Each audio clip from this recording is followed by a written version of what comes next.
როგორც იქნა ვიპოვე ვინ ვარ. მესამე კულტურის ბავშვი. ბოროდინული პურის ნაჭერი, წითელი ტკბილი ტყემლით. ჩვენ არც აქეთ ვართ, არც იქით ვართ. ჩვენ ორივე კულტურიდან საუკეთესო ავიღეთ. შევკმაზეთ და რაღაცა მესამე გემო დავდეთ. მე გამიშთა სერიოზული პროტესტი. რატო ჩამოდიან ძირითადად ფინკლისთვის და მთისთვის? გადავწყვიტე, რომ არა სტერეოტიპულ საქართველოზე დავწერ. ბოდიში ქართული კონტენტი რუსულ ენაზე. ფიროსმანი მაინც ნახეთ. ეროვნულ გალერეაში მაინც მიდით. ჩვენი საგანძური ნახეთ, ანუ მარტო საგანძური რო ნახოს კაცმა, უკვე შეეცვლება აღქმა საქართველოს. რატო იყო ეს მნიშვნელოვანი შენთვის? რა გინახავს? არაფერი არ გინახავს. ვერ მიხვდები რა არის საქართველო თუ ესე არ ჩაუღმავდები. ის არ ვარ და მე იმაზე მეტი ვარ. მოვიღოთ დღევანდელი კოდი რა არის ჩვენი და ვისაუბროთ.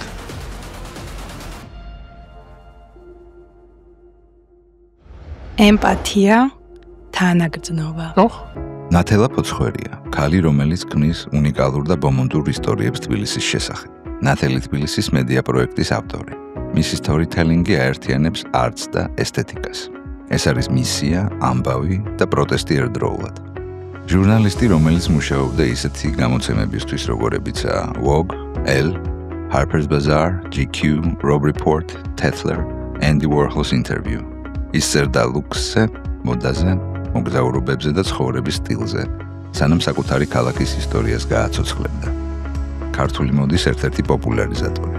მისი იდენტობა მასში მესამე კულტურის ბავშვის აღმოჩენით დაიწყო. ვიდეო, სადაც საუბრობს სარეცხის გაფენის ქართულ ტრადიციაზე. თითქოს ეს წვრილმანი ეპიზოდი იქცა მის კულტურულ მანიფესტად. დღეს ის ქმნის არა მხოლოდ კონტენტს, არამედ არქივს თბილისის ნათელი მხარის შესახებ.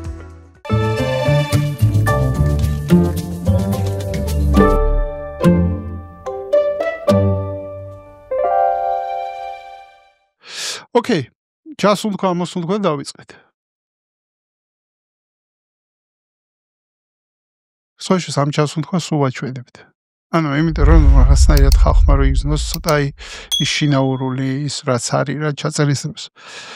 კეთილი, მე მინდა მივესალმო მაყურებელს და მსმენელს, ეს არის კაცმაი სხვა პოდკასტი. დღევანდელ ეპიზოდს წერ ფრიად საინტერესო ადამიანთან, რომელიც იყო ჩემი აღმოჩენა და ეხლა ჩემი აღმოჩენა მინდა გახდეს ჩვენი აღმოჩენა და ერთად ვაკეთოთ ეს აღმოჩენები და მასაც ვთავაზობ, რომ გააკეთოს აღმოჩენა თავის თავზე. რა სიტყვი? საინტერესო გამოწვევა მინდა. მოსულა? ნამდვილად. ნათელა არის ჯენ ნათელა პირველად ისე სხვადასხვა ნათელას ველოდებით ხო რომ უთხარი ვისო, ანუ მკითხა ჩემო გუნდმა ესეთ გაკვირვებით ყველა რაღაცნაირად ნათელა მას ელოდება, ნათელა დეიდას ელოდება, ნათელა ბებოს ელოდება, მაგრამ არ ელოდება ნათელას, რომელიც აი ესეთი რაღაცნაირი ახალგაზრდა სიცოცხლის სავსე რაღაცნაირი როგორ მოხდა, ანუ თითქოს და ამ ასეთ ძველ სახელებს იშვიათი ხდება სულ უფრო და ვინ დაგარქვას.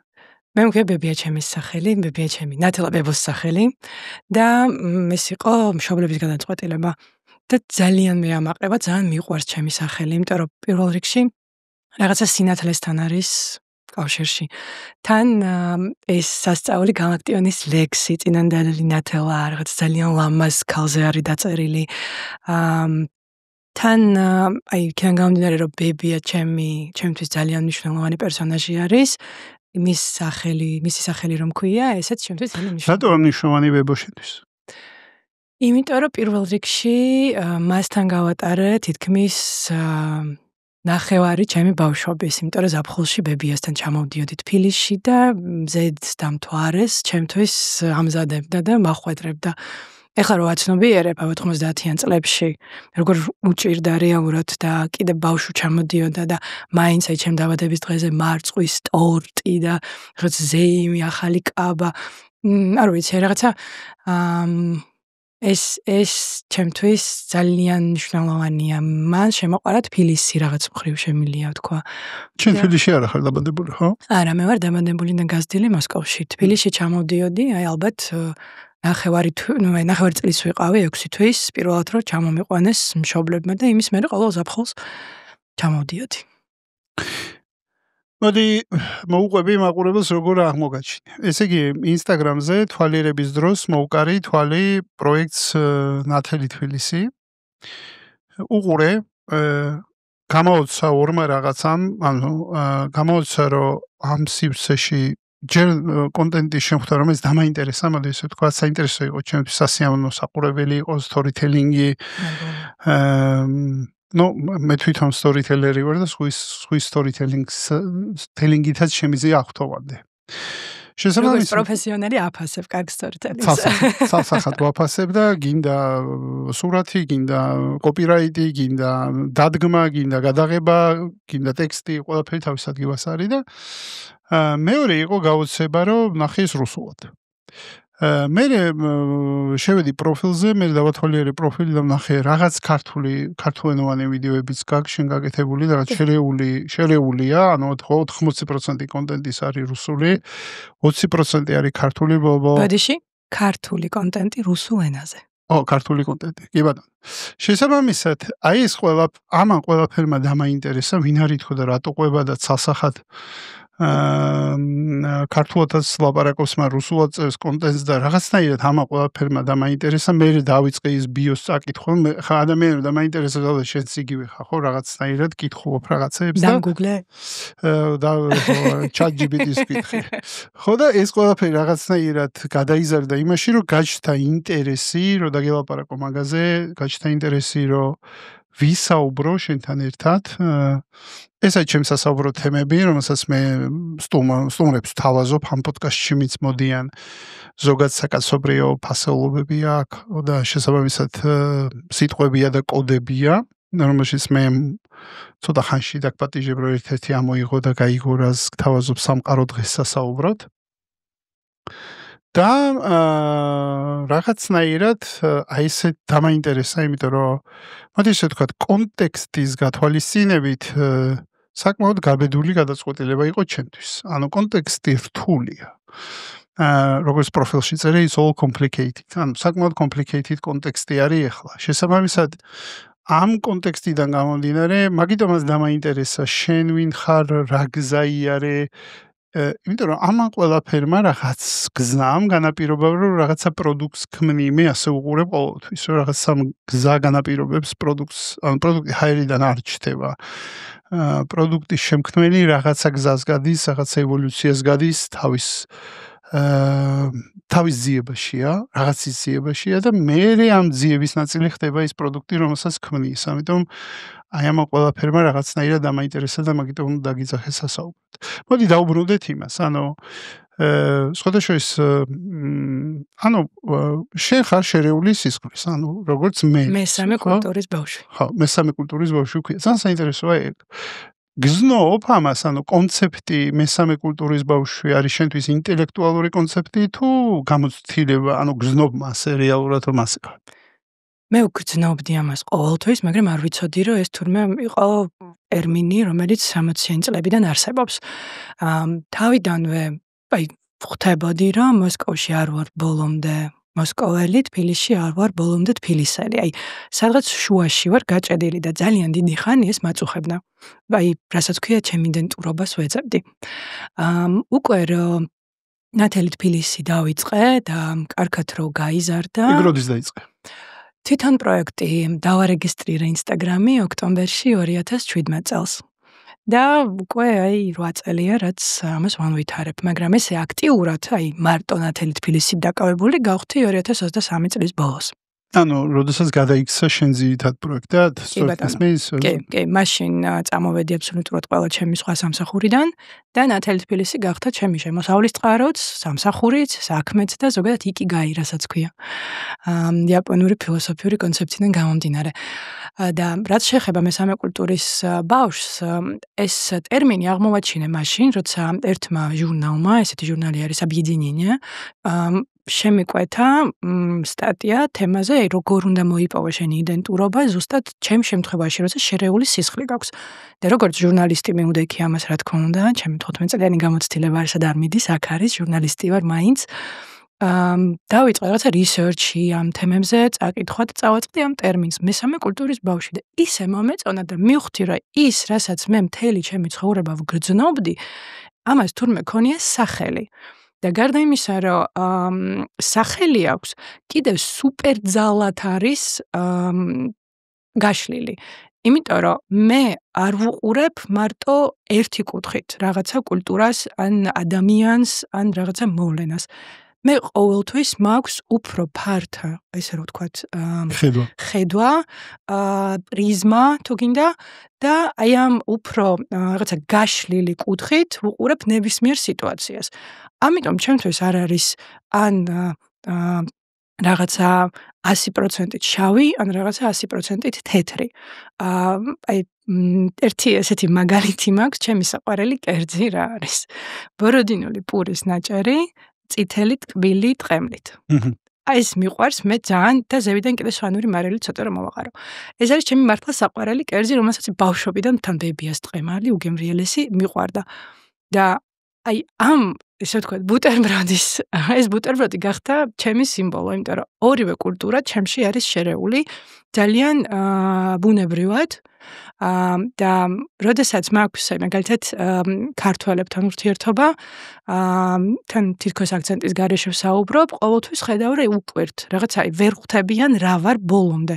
იმიტომ რომ თითქოს ქართულად ვსაუბრობ აქცენტის გარეშე, მაგრამ ხუმრობ სხვანაირად. ზღაპრები, რომლებიც მათთვის ბავშვობიდან ცნობილია, მე არ ვიცი. რაღაცა აი ფილმებიდან ფრაზები შეიძლება უცებ ვერ დავიჭირო, რომ ეს რაღაცა ფილმიდან არის. თუმცა აი რუსეთში მაგალითად, როდესაც ჩავდივარ და რუსულენოვან აუდიტორიასთან მაქვს კონტაქტი, აი როგორ თქვა, კულტურის კუთხე DNK კოდი, რასაც ქვია. თითქოს უფრო კარგად მესმის, იმიტომ რომ იქ ვარ გაზრდილი და დაბადებული ვარ. კი ბატონო.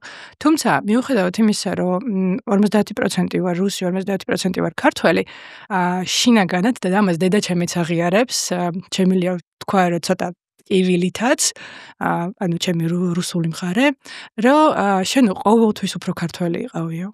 და შეიძლება ეს იმასთან არის დაკავშირებული, რომ საქართველო ყოველთვის იყო შორს და რაღაცა მონატრებული თბილისი, მონატრებული ბებია, მონატრებული საქართველო და აი ამიტომ მოხდა, რომ მე თვითონაც ვგრძნობ თავს უფრო რაღაც ქართველად. თან მოსკოვში მამას ბევრი ქართველი მეგობარი ყავს, რაღაცა ის სულ ქართულ გარემოში ვიყავი, ანუ არ ვიცი, რესტორნით დაწყებული, რაღაცა ღონისძიებებით დამთავრებული.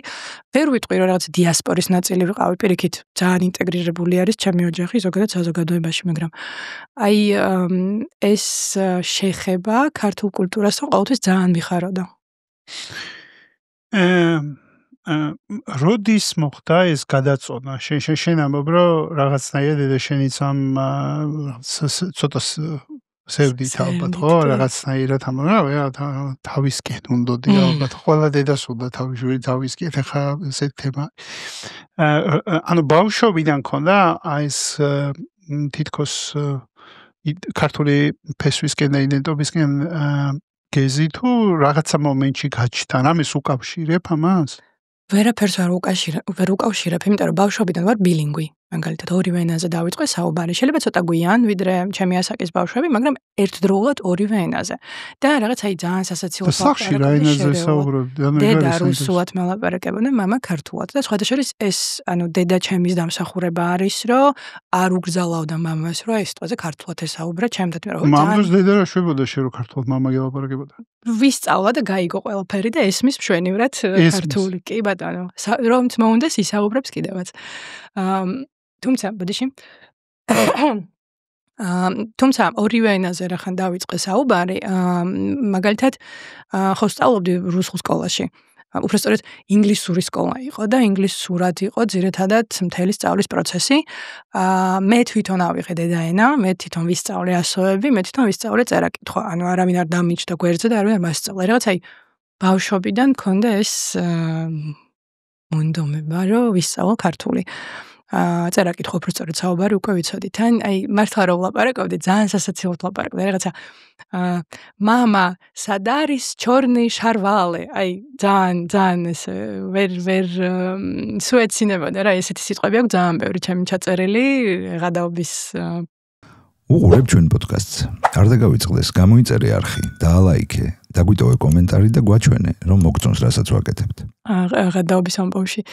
და ამ რაღაცა მე ეს მიქსი, რა, მართლა მიქსი, ბავშვობიდან ვარ, ხეცი, კოქტეილს რო აკეთებ, ჯინ ტონიკი, ვერ იტყვი ჯინი სად არის და ტონიკი სად არის, ხო? ანუ ერთია, მასა, შერწყმულია რაღაცა, ცალკე თავისი გემო აქვს. შეგიძლია ეგ ჯინიც იგრძნო, ტონიკიც იგრძნო, მაგრამ რეალურად რაღაცა მესამე გემო გამოდის.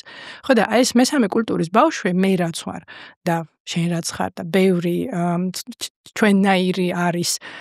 ჩვენ არც აქეთ ვართ, არც იქით ვართ. ჩვენ ორივე კულტურიდან საუკეთესო ავიღეთ. შევკმაზეთ და რაღაცა მესამე გემო დავდეთ. და როცა ეს სტატია მაშინ ჟურნალში დაიბეჭდა და დაიწერა, ვერ წარმოგიდგენია რამდენი ადამიანი მწერდა, რომ ეხაც ვამბობდა მაჟრიალებს, რომ ვკითხულობდი ცრემლებამდე, როგორც იქნა ვიპოვე ვინ ვარ. იმიტომ რომ ეს შეგრძნება, რომ არც იქით, არც აქეთ ძალიან ბევრს აწუხებდა თურმე. და რამდენი მithumetes პოსტსაბჭოთა სივრცეში რამდენი ადამიანი ვიცით, რომელსაც შერეული ოჯახიდან, რომელიც შერეულ ოჯახში დაიბადა. და ეს აღმოჩნდა იმდენად მნიშვნელოვანი, ისე ჭირდებოდა ადამიანებს, რომ ეს სიტყვები წაეკითხათ, იმიტომ რომ ამ სტატიაში საბოლოო დასკვნა, რასაც ვაკეთებთ, არის ის, რომ ჩვენ გვაქვს სუპერძალა. ჩვენ ვართ სუპერგმირები, იმიტომ რომ ჩვენ ყველას ვიღებთ ისეთები, როგორებიც არიან. ჩვენ არ ვყოფთ ხალხს, რუსი, ქართველი, კარგი, ცუდი, ცისფერთვალება, ქერა, ანუ არ ვყოფთ, იმიტომ რომ ჩვენ თვითონ ვერ გავიყოფით. აი ბავშვობიდან მეზიზღება ორი კითხვა, ვინ უფრო გიყვარს, დედა თუ მამა, სად უფრო მოგწონს მოსკოვში თუ თბილისში. ანუ რას მეკითხებით, რომელი თითი უფრო მნიშვნელოვანია, გული თუ ტვინი უფრო მნიშვნელოვანია, რომელი გულის ნაწილი უფრო მომწონს, ანუ აი ძალიან სისულელია და ეს რო გავაცნობიერე და მივხვდი, რომ ესეთი ვარ. ჩემი იდენტურობა არის ეს. მესამე კულტურის ბავშვი. ისე რომ ეხა შენ, მოდი ესე ბრენდინგს დაუბრუნდები, ნახე, ანუ შენ ძალიან ქართული ბრენდინგი გაქვს. ეხა მოდი სახელი გვარი, ეხა ხვდები აი. კი, სხვათა შორის ის რომ ნათელა ვარ და არა ნატუკა, არა ნათია, არა ნატა, იმიტომ რომ ჩემ როგორც იყვენ პაკალენიაში. მე ნათელას, მეორე ნათელას არ ვიცნობ.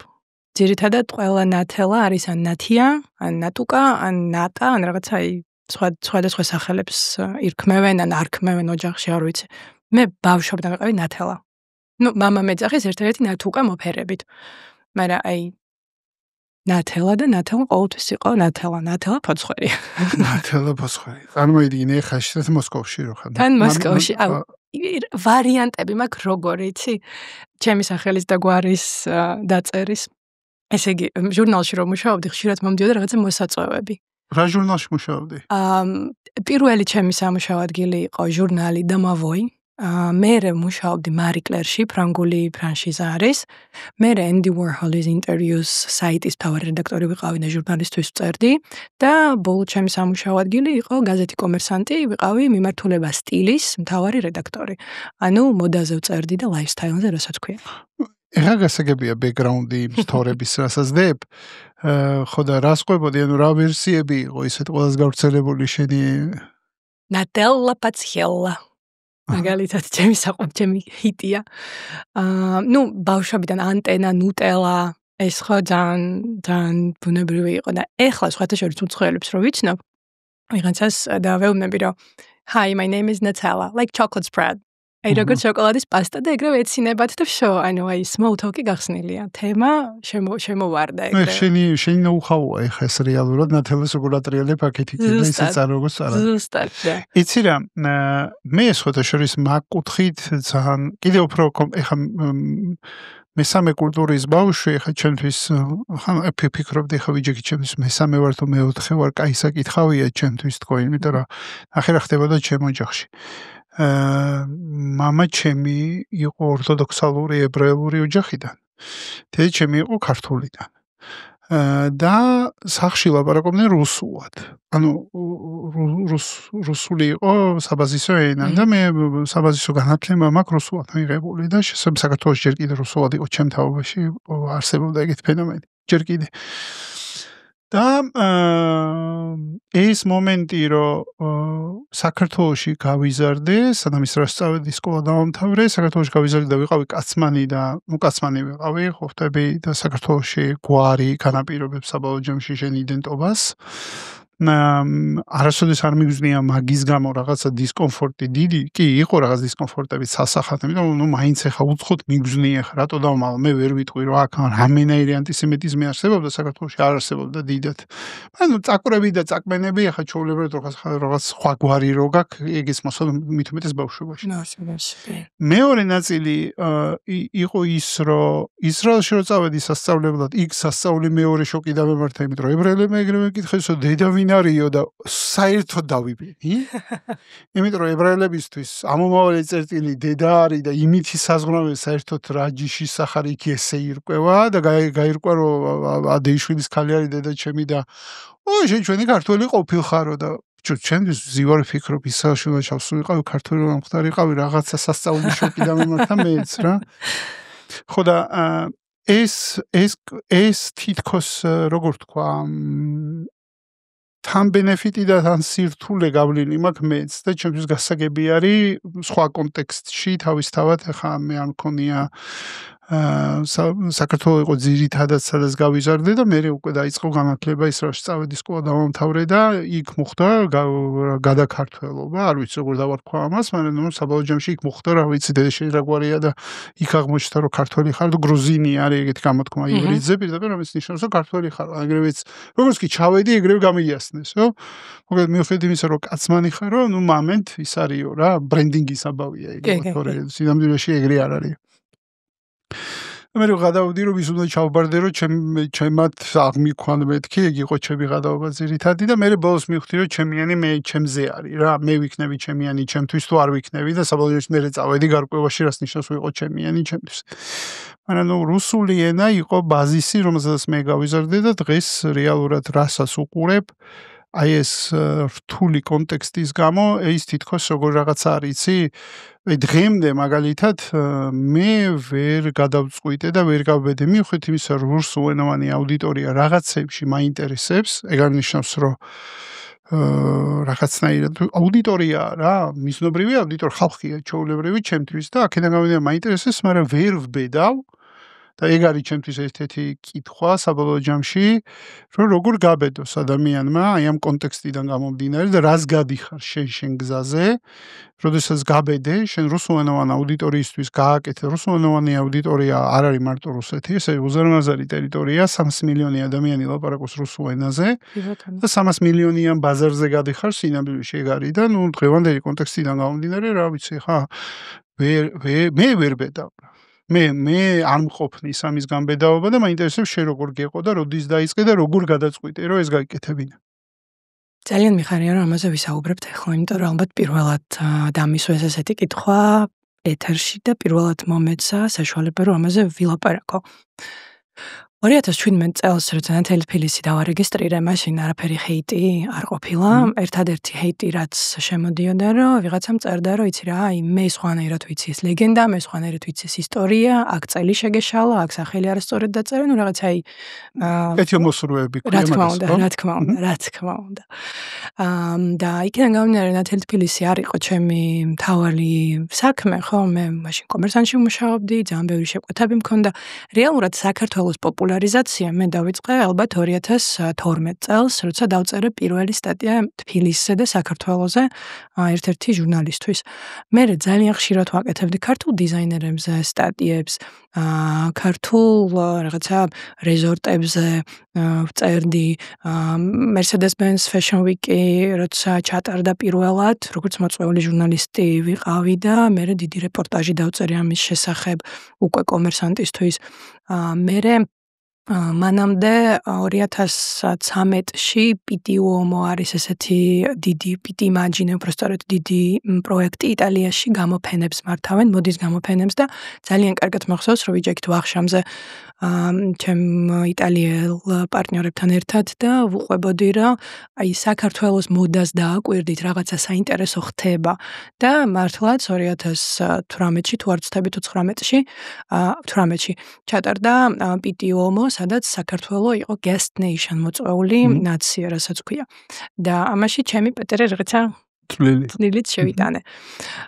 მერე უკვე რომ საქართველოს დემნაც დაინიშნა ბალენსიანაში Fashion Week-იც ჩატარდა და საქართველოს უცებ რაღაცა ამ სოფიტების ქვეშ მოხდა და დიდი ინტერესი გამოიწვია და ხალხი მიხვდა რომ ეს არ არის მარტო ხინკალი და ხაჭაპური და იქ ძალიან ბევრი საინტერესო რაღაცა ხდება თუნდაც მოდა, დიზაინი, რაც ჩვენ ყოველთვის ვიცოდით რომ იყო, მაგრამ არ ჩანდა ესე გარედან. და ეს წამოვიდა დიდი ნაკადი ესე რომ ვთქვათ ტურისტების, მაშინ მე გამიშთა სერიოზული პროტესტი, რომ რატო ჩამოდიან ძირითადად ხინკლისთვის და მთისთვის და რომც უნდოდეთ ეს რაღაცა დიზაინი, ლაიფსტაილი, ლუქსი არ ჩანს და არ არიან გიდები, რომლებსაც შეუძლიათ რომ ეს აჩვენონ. დავიწყე ესე ნათელი თბილისით, ანუ სიტყვების თამაშიც არის ნათელას ნათელი თბილისი და გადავწყვიტე რომ არასტერეოტიპულ საქართველოზე დავწერო. ანუ ხინკლის და ხაჭაპურის გარდა კიდე არსებობს მილიონი რაღაცა. ხედავდი ისე თბილისს, რომლის დანახვა გინდოდა რომ გიჩვენებინა სხვისთვის, ანუ აი იყო იდეა, ანუ რა ზურმუხტი რო გიჭირავს და ზუსტად. აი ძალიან მეშლებოდა ნერვები ამ სტერეოტიპულ დასვენებაზე საქართველოში, რომ აი მე ზედა ღილს იხსნიან და ესე მიფრინავენ და სხვა არაფერი არ უნახავთ გარდა სუფრის, ამაზე ძალიან ღიზიანდებოდი და ვეუბნებოდი რომ ანუ ხალხო, ფიროსმანი მაინც ნახეთ. ეროვნულ გალერეაში მაინც მიდით. ელენე ახვლედიანის სახლ-მუზეუმში შეიარეთ. ჩვენი საგანძური ნახეთ, ანუ მარტო საგანძური რო ნახოს კაცმა, უკვე შეეცვლება აღქმა საქართველოს, რომ მიხვდება რამხელა კულტურა გვაქვს უკან, ხო, ზურგ უკან. მე შევდივარ საგანძურში, მინდა რომ ცოტა რაღაცა გავიმართოთ მხრებში და ცოტა სხვანაირად მოვიქცე. და ჩამოსულ ადამიანს სტუმარს რა დაემართება წარმოიდგინე. რაღაც აი ძალიან მინდოდა რომ გაბრიაძის თეატრში ყველა სპექტაკლი ენახათ, ძალიან მინდოდა რომ აი ცოტა მეიდანს და ლესელიძეს გაცდნენ, ხო, რაღაცა ვერცხლის ქუჩაზე შეიარონ, იქ შეიძლება ნიშნიანიძეზე, ლაშა დევდარიანის სახელოსნოში შეუხვიონ და ასე შემდეგ და ძალიან მინდოდა რომ აი რაღაცა მართლა საინტერესო ბოჰემური ლამაზი თბილისი ენახათ. რატო იყო ეს მნიშვნელოვანი შენთვის? იმიტომ რომ ის, რასაც ხედავდნენ ჩამოსული სტუმრები, არ იყო ის, რაც მე მინახავს. და გიბრუნებდნენ ამ უკავშირს, საიდან ხვდებოდი რომ ისინი სხვა რამეს ხედავენ და შენ სხვა რამეს ხედავ? მე ვხედავდი, რაც წერდნენ საქართველოზე. ერთხელ, არა მარტო ერთხელ, უბრალოდ ერთხელ ძალიან გავბრაზდი, ზოგადად ძალიან ბრაზდები. ვიღაცამ დაწერა Facebook-ზე სტატია ჩემმა კოლეგამ ჟურნალისტმა, რომ ზოგადად ვერ ხვდები ამ ჰაიპს საქართველოს აირგულებ, აი რატო მიდიან საქართველოსშიო.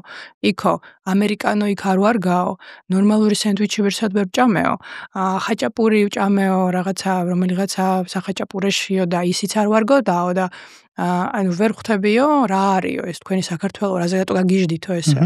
და მივხვდი რომ ანუ იმას გამორჩეულობა მოუნდაო. ალბათ, მაგრამ ესეთი ძალიან ბევრი მაქვს მერე წაკითხული. უბრალოდ ეს იყო სტატია ჟურნალში გამოქვეყნებული, რასაც გავბრაზდი და დაუწერე პასუხი მაშინ Facebook-ზე, რომ ანუ პირველ რიგში ქვეყანაში რომ ჩამოდიხარ, შეისწავლე. როდის იყო თბილისში კაი ამერიკანო 2012 წელს, ანუ რა სისულელეა. ამერიკანოს კი არა, ყველას სვავს ნალექიანი ნახევარი შაქარი თუ რაც არის, ხო? ეს კარგი იქნება, ამის გაფუჭება ძალიან რთული არის თბილისში, მაგრამ ამერიკანო ახალი არ იციან ჯერ ამერიკანო 2012 წელს არ იცოდნენ კარგი ამერიკანოს გაკეთება. და არის ისეთი რაღაცაები, რასაც ჯერ უნდა, ანუ შენი სახლის დავალება უნდა გააკეთო სანამ ჩამოდიხარ ქვეყანაში, იმიტომ რომ მე როგორც ქართველს ძალიან ტკიო და გული რომ ჩამოდიან ჩემ საქართველოში და მე ესეთი უკმაყოფილოები მიდიან.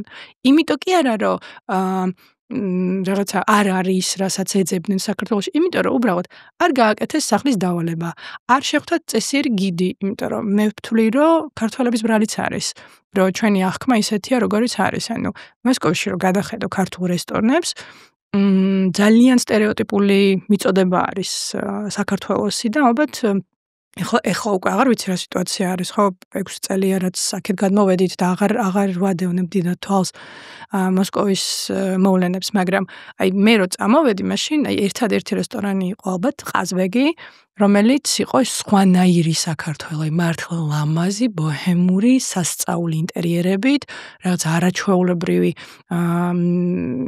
კერძებით და მართლა ის სტერეოტიპი, რომ აბა ეხლა გრუზინი კეპკაში რაღაცა გენაცვალე და გამარჯობა აღარ იქნება, აი მაშინ იწყებოდა ეს. და წარმოიდგინე, ის მე ძალიან მიყვარს მიმინო ფილმი. სასწაული ფილმი არის და სულ არ მგონია კომედია, პირიქით მგონია, რომ ტრაგედია არის ჩვეულებრივი ადამიანის. მაგრამ ეს იყო პერსონაჟი, რომელიც მოიგონა რეზო გაბრიაძემ, გიორგი დანელიასთან ერთად. და ჩვენ ყველა არა ვართ მიმინო. რაღაც მხრივ ვართ, მაგრამ დასგულისმო. არა ვარ. რა ნაწილში ვარ და რა ნაწილში არა ვარ. ეს რაღაცა სევდიანი განცდები, ჩვენი მხარე გვიყვარს ძალიან და ეს უკან ფესვებთან დაბრუნება, ამ მხრივ ვართ. მაგრამ ზოგადად ხო, არ ვართ ესეთები, სხვანაირები ვართ, ყველა, ძალიან სხვანაირები ვართ. და ის, რომ საბჭოთა კავშირის მენტალიტეტში ყველა ქართველი არის მიმინო, ეს ხო სტერეოტიპია. თავსავად. ჩვენ ხო, ამერიკა ხო ებრძვის სტერეოტიპებს თავის თავზე. ინგლისი ხო ებრძვის სტერეოტიპებს თავის თავზე, ხო, ტურისტული მიმართულებით. ესპანეთი და ასე შემდეგ. ეხლა საქართველოში რომ ჩამოხვიდე და მართლა ხინკალის ხაჭაპურის მთის და ღვინის გარდა არაფერი რო არ ნახო, ეს არის იგივე რომ ჩახვიდე ინგლისში და დალიო ჩაი და მარტო ბუკინგემის სასახლესთან სელფი გადაიღო, ხო? რა გინახავს? არაფერი არ გინახავს. ვერ მიხვდი რა არის ინგლისი. იგივე არის საქართველოში. ვერ მიხვდები რა არის საქართველო, თუ ესე არ ჩაუღრმავდები და თან საქართველო რამდენი ხანი იყო ჩრდილში საბჭოთა კავშირის პერიოდში, რუსეთის იმპერიის პერიოდში, ხო? შენი აზრით ეს გამიზნული იყო, რომ ჩრდილში? იცი რა, მე ისტორიკოსი არ ვარ. და ამ მიზეზები რატო იყო ჩრდილში, ვის აწყობდა, ან ვის არ აწყობდა, მე ეს არ მაინტერესებს. ჩემი მისია, შეიძლება ცოტა ხომაღალი თქვა მე არის, მაგრამ მე ჩემი მისია მიმაჩნია ის, რომ გავაცნო რუსულენოვან აუდიტორიას, იქნება ეს სტუმარი რუსეთიდან, სომხეთიდან, აზერბაიჯანიდან, თუ უზბეკეთიდან, თუ ყაზახეთიდან, აუხსნა, რომ საქართველო არის მრავალფენოვანი ძალიან ძველი, უძველესი კულტურა, რომელსაც ქონდა თავისი ups and downs, რასაც ქვია, მაგრამ ეს აუთენტურობა არ დაკარგა. და ეს შეიძლება ითქვას პროტესტი, რაც გამიჩნდა და აქ შენ კითხვას დაუბრუნდები, ხო, რატო რუსულად. ეს რომ გავაცნობიერე, რომ დავინახე, რომ წავიკითხე სტატიები საქართველოზე დაწერილი, რომ წავიკითხე გიდები საქართველოზე დაწერილი. მივხვდი, რომ ეს ნიშა არის თავისუფალი და მე თუ მინდა ადამიანს გავაგებინო, რომ მე არ ვარ ის, რასაც მთელი საბჭოთა კავშირის 80 წელი და მანამდე რუსეთის იმპერიის დროს, რასაც აწოდებდნენ, რომ ის არ ვარ და მე იმაზე მეტი ვარ, მე ხო იმისთვის გასაგებენაზე უნდა ვისაუბრო. და ვისაც ეს ინფორმაცია არ ჭირდება, ვინც იცის ელენე ხვედიანის სახლ-მუზეუმი თუ რეზო გაბრიაძის სპექტაკლები, ის უბრალოდ არ არის ჩემი სამიზნო აუდიტორია და აქ უკვე ჩვეულებრივი მარკეტინგი შედის. შენ თუ არ ახარ ჩემი სამიზნო აუდიტორია, მე შეიძლება არ მოგწონდე და ეს ძალიან ნორმალურია. და რა თქმა უნდა, აქ ხა ჩემი მხრიდან ცოტა ტყუილი იქნება, რომ გითხრა, რომ ჰეიტი ვაფშე არ მაწუხებს. როგორ არ მაწუხებს, ძალიანაც მაწუხებს და ძალიანაც გავნიცადე ერთი პერიოდი, მით უმეტეს 2023-ში, 2024-ში, როცა გავარდა ეს ჩვენი პირველი rilsები და ძალიან დიდი ჰეიტის ნაკადი წამოვიდა. იმიტომ რომ ხალხი გავარდა გულისხმობ აი მილიონიან ნახვებს მიაღწია. ხო, აი რაღაცა 9 მილიონი და ბოდიში 9 მილიონი ნახვა ქონდა ამ ერთ პირველ rilsს და მე ეს rilsი გადაიდო რაღაც ბევრ სხვა ტელევიზიებმა გადადეს, არაფერი არ იყო, უბრალოდ რომის აეროპორტში აგვიანებდა თვითმფრინავი და ქართველები დასხდნენ როიალთან და იმღერეს თბილისო. და ჩემი კოლეგა იყო ამ მომენტში რომის აეროპორტში, გადაიღო ვიდეო, ჩვენ დავდეთ და მე ეს ვიდეო სად არ დამხვდა, აი რა ვიცი, მთავარი არხის Facebook გვერდით დაწყებული, იმედის Instagram-ით დამთავრებული, ყველგან იყო ეს ვიდეო, просто არ ეწერა ნათელი თბილისის გადაღებული ვიდეო არის, ვიღაცა მიითვისა. და მაშინ უკვე წამოვიდა ეს დიდი ინტერესი ნათელი თბილისის გვერდზე და ძველი პოსტები ამოქექეს, რაღაცაები და ყველგან იწერებოდა ძალიან ბევრი კომენტარი. კარგიც და ცუდიც. იმიტომ რომ ძალიან მნიშვნელოვანია რომ ცუდს რო ხედავ, კარგიც არ დაგავიწყდეს. აი ესე ვიტყვი, აუდიტორია გაიყო. იყვნენ ადამიანები, ვინც მწერდნენ, რომ აუ რა მაგარ საქმეს აკეთებთ და როგორ მიხარია, რომ აღმოგაჩინეთ და რა მაგარია, რომ ეს ამას აკეთებთ და მივხვდი გავეცნობიერე თქვენი მისია რა არის და რა თქმა უნდა იყო ნაწილი ადამიანების, რომლებიც ძალიან ცუდ რაღაცებს მწერდნენ. აი იცი რა არის?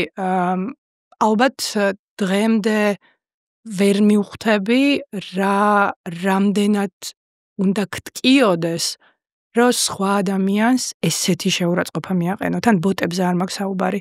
მახანდახან ძალიან შეურაცხყოფილ კომენტარებზე გადავდიოდი გვერდებზე და იქ შეიძლება იყოს რაღაცა ცნობილი მუსიკალური ფესტივალის თანადამფუძნებელი მაგალითად. ან რაღაცა ცნობილი რესტორნის პატრონი, რაღაცა ცნობილი ქართული პროექტის თანადამფუძნებელი და მიყვარს, ანუ მართლა ესე ცუდად არის მისი საქმე, რომ ეს აგრესია რაც შინაგანად აქვს. იცი რა მაგაზე მეც ხა მოდი ესე ვთქვათ ხდება ალაგ-ალაგ მშვიდობაში ეგეთი მოვლენა. და ყველას შეხვდება ჩემი აზრით ვინც რამეს აკეთებს. ანუ აი გარდაუვალი ნაწილი არის ჩემი აზრით და მე სიმართლე ვაკითხა მაგ მომენტში მეფიქრება ხშირად იმაზე რომ პირველ რიგში ხვდები რომ თავის თავზე ამბობს. მეორე ერთის ვფიქრობ რომ რა ტკივა იგეთი. ანუ რა ტკივა იგეთი რომ ასე გამოხატავს. რომ ეს ერთადერთი ფორმა ვერაფრით უკეთესი ფორმა ვერ იპოვა რომ გამოხატოს ის ტკივილი რა ტკივა. და ალბათ 90% შემთხვევაში თანაგრძნობა გამომდის. 100% შემთხვევაში შეიძლება კაკალი გავიტაცო. ანუ მეც ჩამერთოს ვეძახი გავიტაცე კაკალი. რეაქციაში შესვლას ყველა ვინც მიცნობს იცის რომ მე მაგას კაკლის გატაცებას ვეძახი როგორც რეაქციაში შესვლას. ამიტომ ზოგჯერ მეც ვიტაცებ კაკალს და ზოგჯერ მივხვდით იმისა ამდენი წელია მუშაობ ჩემ თავზე და საკმაოდ ცნობიერად ვარ საკუთარ რეაქციებზე მივხვდით იმისა კაკლის გატაცება მაინც ხდება ხანდახან. მე მგონი ამ ეტაპზე მოდი ესე ვთქვათ ოპერატივის რაღაც დამატება გინდა? კი, აი უბრალოდ აი ზუსტად ამ ტკივილზე მინდა ვთქვა, რომ რაღაც მომენტში მივხვდი, რომ ადამიანისთვის მე ვარ იმიქენალე რუსულენოვანი კონტენტი არის. იმას მე კი არ ვაღიზიანებ. იმას უბრალოდ აი რუსეთის პოლიტიკა აღიზიანებს, არ ვიცი, პრეზიდენტი აღიზიანებს, ომი აღიზიანებს, ხო? და უნდა ეს შინაგანი ტკივილი რაღაცნაირად გამოხატოს, ხო, რაღაცა საქმე ქნას, რომ დაეხმაროს თუნდაც უკრაინას, ან რაღაცა აი თავისი პოლიტიკური სათქმელი და საქმე ქნას. და უცებ შეხვდა ვიღაცა ნათელი რუსულად ყვება საქართველოზე და ნუ აი არც დაფიქრებულა დააბრეხო რაღაცა კომენტარი და ამითი მე ჩემი მისიას მის შემთხვევაში ვხედავ როგორც ტკივილ გამაყუჩებელის მისიას. თუ ეს გამოხატა და ეს ტკივილი რაღაცნაირად გაიუჩა ამ შემთხვევაში ოკეი, მიხარია, კარგი, დაგეხმარა, გეშველა? ოკეი, ეს ჩემი არ არის, ჩემ თავზე არ ვიღებ. მაგრამ შენც არ მოგცემ უფლებას, რომ ჩემ სივრცეში შემოხვიდე. ამიტომ ყველა ნეგატიურ კომენტარს უბრალოდ ვშლი და ვბლოკავ. და ბოლო ნახევარი წელია აი მართლა ვინმე გზაბნეული თუ შემოვა, რასაც ქვია და რაღაცას დაწერს და მე აღარც მჭირდება არც წაშლა არაფერი, ჩემივე ქართველი გამომწერები უწერენ იმას, რომ ანუ ცოტა აზრზე მოდი, რას წერ, ვის უწერ, ჯერ გავშე რაღაცა გააცნობიერე და ძალიან ბევრი ქართველი მწერს პირადში, ოღონდ პირადში. რომ თავიდან გავღიზიანდი რუსულენოვან კონტენტზე, მაგრამ მე რო გავაცნობიერე რას აკეთებთ და რა საინტერესო და მაგარ მისიას აწყვებით, შემეცვალა აღქმა და ძალიან დიდი მადლობა ამისთვის და მე კიდე მოდით არ დაგვავიწყდეს ის ქართველები, ვინც ჩემსავით საზღვარგარეთ არიან დაბადებულები და ის ფუფუნება არ ქონდათ, რომ ქართული ესწავლათ. მათთვის რუსული უფრო გასაგები ენა არის. და აქვე პასუხი შემიძლია გავცე იმათ ვინც მეკითხება რატო არა ინგლისურად მაშინ. იმიტომ რომ სამწუხაროდ პოსტსაბჭოთა სივრცეში ინგლისური ესე კარგად არ იციან. ნუ შენ ის აუდიტორია გაინტერესებს, ვინც საუბრობს რუსულად, ასე მესმის მე. შეგვიძლია ესე ვთქვათ? ოკეი. და საბოლოოში მაგათთვის ეგ არის ძირითადი ენა. კი ბატონო. ინგლისურად გააკეთე კონტენტი. შენ გამორიცხავ ინგლისურად გააკეთო კონტენტი? იცი რა არის? არა, მაგრამ უნდა იყოს სხვა კონტენტი. ის სანტიმენტები, რასაც მე რუსულენოვანი კონტენტით შემიძლია გამოვიწვი ადამიანში, იმას მე ინგლისურად ეს უბრალოდ რომ გადავთარგმნო, არ იმუშავებს. იქ უნდა იყოს აბსოლუტურად სხვა მიდგომა. აი ეს მოდის მიმართულება მაგალითად შეიძლება გახდეს ეს საერთო ენა. მაგრამ ამის თავის დროს მოდაზე და კიდე სხვა შენ პროექტებზე კიდე მინდა ვისაუბრო, მაგრამ მე მგონი აქ ოპერატივის ნაწილს დავასრულებ. ოკეი. ოპერატივი ვეძახი ყოველთვის რომ მაყურებელს და მსმენელს გავაცნო ცნობიერება, რომელიც მოვიდა სტუმრად ჩემთან რაღაცნაირი პირველი, აი ეს როგორ თქვა, პირველი საუბრით, პირველი ნაწილი ყოველთვის უთმობ იმას, რომ უბრალოდ ადამიანი გავაცნო. მსმენელს და მაყურებელს და მე უკვე გადავდივარ თემაზე და სიტყვაზე და მოდი აბა მოვიღოთ დღევანდელი კოდი რა არის ჩვენი და ვისაუბროთ ამ პრიზმაში ვეცადოთ ამოიღე რა არის შენ დღეს ემპათია თანაგრძნობა ოხ შენი რეაქცია ემპათია თანაგრძნობაზე ვიცი რა არის. იცი ინტელექტუალურად თუ იცი უფრო მეტად ვიდრე ინტელექტუალურად? მიგრძნია. გიგრძნია. კი.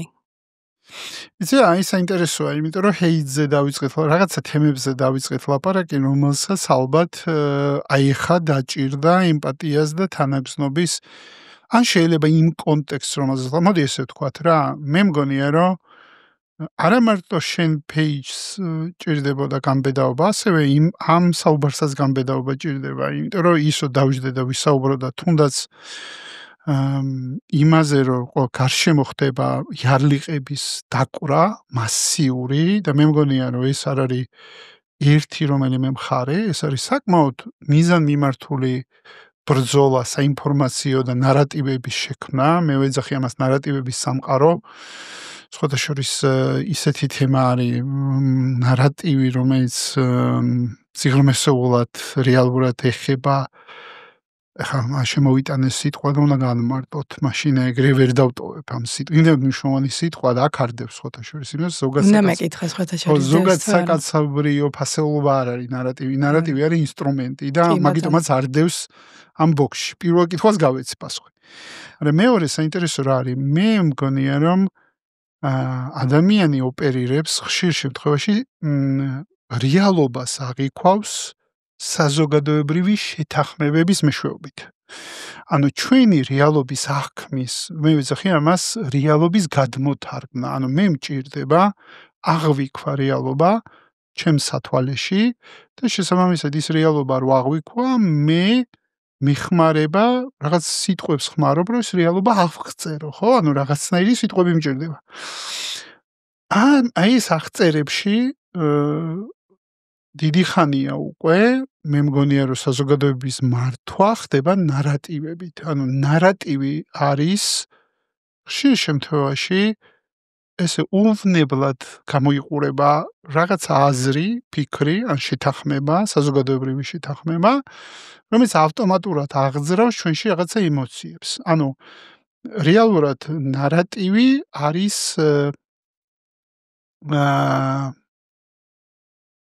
წინასწარ ნაფიქრი ხშირ შემთხვევაში შემოგდებული განმარტება, რომელიც ჩვენში აჩენს რაღაც ემოციებს და იქიდან გამომდინარე, რომ ჩვენ ესე განმარტავ და ესეთ ემოციებს განვიცდით, მე ესე მოქმედებთ. ანუ განაპირობებს ჩვენ მოქმედებებს. აი გარი ნარატივი, როგორც მე ხო რამე განსხვავებული ხედვა ხო არა გაქვს ნარატივზე, ანუ რაღაცა სხვა დამატებით. ალბათ ნაგეთანხმები კი, რომ ეს არის storytelling-ი. რეალურად ნარატივი არის storytelling-ი. როგორც მოყვები ისტორიას, ისე აღიქვამენ ამ ისტორიას სხვები. და ჩემთვის ნარატივი საკმაოდ ახლოს არის პროპაგანდასთან. რაღაც მხრივ. ოკეი. ეხლა ის რო განმარტეთ, მოდი დავუბრუნდეთ იმას, რომ რატო ამოვიდა შენი აზრი დღეს? ანუ მე ყოველთვის ვეკითხები სტუმარი იღებს თვითონ რაღაც დაახლოებით 100 სიტყვა, ანუ ეხლა ზოგი უკვე ამოღებულია და აღარ არის ამ ბოქსში, მაგრამ 90 სიტყვა ალბათ არის. ხა დიდი ხანია ეს პოდკასტი არ არის ეთერში. რატო ამოიღე დღეს ემპათია და თანაგრძნობა და როგორ არის ეს რელევანტური შენ დღევანდელ ცხოვრებასთან და რატო ამოვიდეს? სიმართლე რო გითხრა, ამ თემაზე თითქმის ყოველდღე ვფიქრობ და თითქმის ყოველდღე ამაზე ვსაუბრობ რომელიმე ჩემ ნაცნობთან ან მეგობართან. იმიტომ რომ ძალიან ხშირად თანაგრძნობა და ემპათია ხალხს ერევა ტანჯვებში და სტრესში. როდესაც სადღაც ხდება რაღაცა უბედურება, ბევრ ადამიანს გონია და ესე გრძნობენ, რომ თუ ეს ტანჯვა არ განიცადეს და თუ ამ ტანჯვებით თავის თავი არ გაანადგურეს, მაშინ ემპათიურები არ არიან, მაშინ თანაგრძნობას არ გამოხატავენ. მე ამას ვხედავ ძალიან ბევრს, ძალიან ხშირად. ჩემი აზრით, ეს არის ალბათ ნომერი 1 ემოცია, რეაქცია, გრძნობა, რასაც ადამიანები ემპათიას უძახიან და რეალურად არის მათი შინაგანი ტანჯვების გამართლება. როცა სინამდვილეში ემპათია რა არის შენთვის? როცა სინამდვილეში ემპათია და თანაგრძნობა ჩემთვის არის ის, რომ მე ვხედავ შენ გრძნობებს, მე მას ვაღიარებ, მე მას ვგრძნობ, მაგრამ მე ამ გრძნობებს არ ვაძლევ უფლებას, რომ მე გამანადგურონ. და რითი ვიცავ თავს? ეს უკვე ყველა ადამიანმა თავის პასუხი უნდა გასცეს ამ კითხვას. მე შემიძლია მხოლოდ ჩემ თავზე ვისაუბრო, რას ვაკეთებ მე. შენ რას აკეთებ? რომ არ გაგანადგუროს სხვისმა გრძნობებმა? პირველ რიგში ჩემთვის ძალიან მნიშვნელოვანი არის თვითგანვითარება და საკუთარ თავზე მუშაობა. ამისთვის კვირაში ერთხელ ვხვდები ჩემ ფსიქოლოგს, რომელთანაც გავდივარ ძალიან ბევრ თემებს. და ეს დაუსრულებელი პროცესი არის, აი ხალხს რო ვწქვნი, ყოველთვის რაღაცა ახალ ფენას პოულობ. ნაცალ ჩემ მეტაფორას გამოიყენა. Like-minded people. ამ ყველა არ არის. Great minds, და ამ შემთხვევაში გამოდის, რომ როცა უყურებ ჩვენ პოდკასტს, არ დაგავიწყდეს, გამოიწერე არხი, დაალაიქე, დაგვიტოვე კომენტარი და გვაჩვენე, რომ მოგწონს რასაც ვაკეთებთ. შენ თავზე მუშაობ და შენში ეს რაღაცა სიძლიერე ჩნდება, ხო? მე დავინტერესდი, რატო დაიწყე შენ თავზე მუშაობა? რამ დაგაწყებინე შენ თავზე მუშაობა?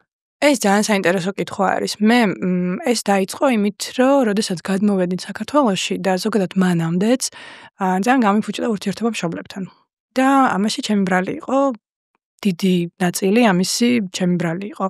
იმიტომ რომ არ ვიყავი ემპათიური, არ მქონდა ეს თანაგრძნობის შემთხვევა, შეგრძნება, პირიქით რაღაცა ცოტა ეგოისტურად ვუდგებოდი ყველაფერს და რაღაცაები რაც ძალიან ბუნებრივი და ნორმალური იყო მათი მხრიდან, ასაკიდან და სტატუსიდან გამომდინარე, მე მწყინდა და რაღაც სხვანაირად აღვიქვავდი და ფსიქოლოგი რომელთანაც მანამდე მუშაობდი, უბრალოდ ბიზნეს კოუჩი იყო, რომელთანაც მივედი, იმიტომ რომ აი დაახლოებით ესეთი მოთხოვნით მოვედი, იცი რა, დღეში 24 საათი არის და არ მყოფნის და როგორ დავამატო კიდე 48 და მან რომ მომისმინა მითხრა რომ ანუ ეს არ ხდება რაღაცას უნდა თქვა უარი და აი რომ ვიწყებდით ამ რაღაც თემების გაშლას აი რაზე შემიძლია თქვა უარი როგორ შემიძლია ეს შევცვალოს სულ აი ვეჯახებოდი ერთი და იგივე რაღაცა აი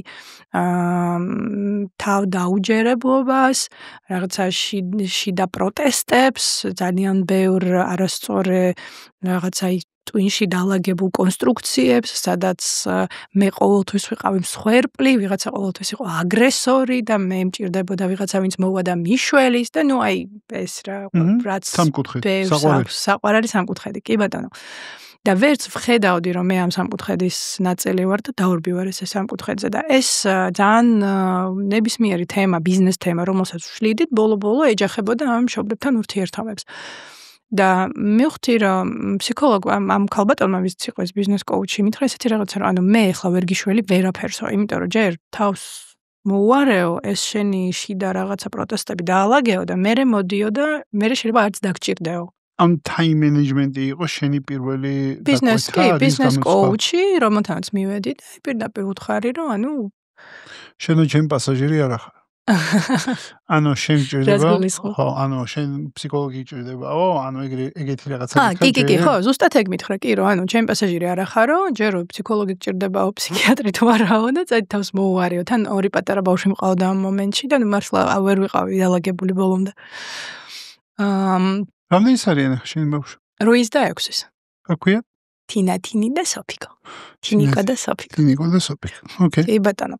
და მოკითხვა თინიკოს და სოფიკოს. აუცილებლად მადლობა დიდი. ხოთა შორის სუმეუბნებიან ხოლმე რომ მოკითხვა გადაგვეცი. სოფა თიდა. და რას ვამბობდი? კი, მაშინ შემხვდა ჩემი მეგობარი, რომელიც იყო ახალი ჩამოსული რაღაცა სასწაული რეტრიტიდან და მითხრა რომ ანუ შენ სანამ აი ამ შენ ნაგავს არ მოიღებ და ყველაფერს არ გაუშვებ, ანუ არც ბიზნეს კოუჩი გიშველის და სურო ბილ გეიტსმა დაგიწყოს მენტორინგი, არ გიშველის. ამიტომ აი თუ გინდაო ეს კონტაქტიო და მიდიო. და აი ეგრევე ერთ დღეში დავჯავშნე ეს რეტრიტი და 10 დღიან რეტრიტზე წავედი, სადაც დილით 5 საათიდან საღამოს 9 საათამდე ჩვენ ვაკეთებდით მედიტაციებს, ოშო მედიტაციებს, რაღაცა პრაქტიკებს იმისთვის, რომ ზუსტად ეს შინაგანი ნაგავი გაუშვათ და აი გავიწმინდოთ. და მახსოვს ერთი მედიტაციის დროსაც მქონდა ესეთი შეგრძნება, რომ შიგნით დგას ადამიანი შლანგით და ესე რეცხავს კედლებს, ყველაფრის კედლებს და მაშინ იმ რეტრიტზე დავინახე მშობლების თვალით ჩემი თავი. ანუ რაში ვარ არასწორი, რაში ვარ დამნაშავე, ბოდიშიც მოუხადე მაშინ და ეს არ იყო აი უბრალოდ ხიცი ფორმალურად რომ ეხლა ბოდიში უნდა მომეხადოთ. არა, აი მართლა გულით მომინდა რომ ბოდიში მომეხადა და მაშინ დაიწყო ნელ-ნელა ჩვენი ურთიერთობების დალაგება. და მე უკვე რო ჩამოვედი რეტრიტიდან ვაგრძელებდი იმ პრაქტიკებს, მედიტაციებს და მეგობარმა მირჩია ერთი კარგი ფსიქოლოგი, დავიწყო იმ ქალბატონთან სიარული და ამ 3 წლის განმავლობაში მაშინ დაიწყო ომი უკრაინაში და მე რო ამ რეტრიტზე არ ყოფილიყავი, შეიძლება გავაფრენდი, მაგრამ იმიტომ რომ უკვე ვიცოდი რას ნიშნავს ტანჯვა და რითი განსხვავდება თანაგრძნობისგან, ძალიან მიშველა ამან რომ ჩემი თავი დავიჭირო და არ გავაფრინო და არ აუყვე აი ამ ტრაგედიას.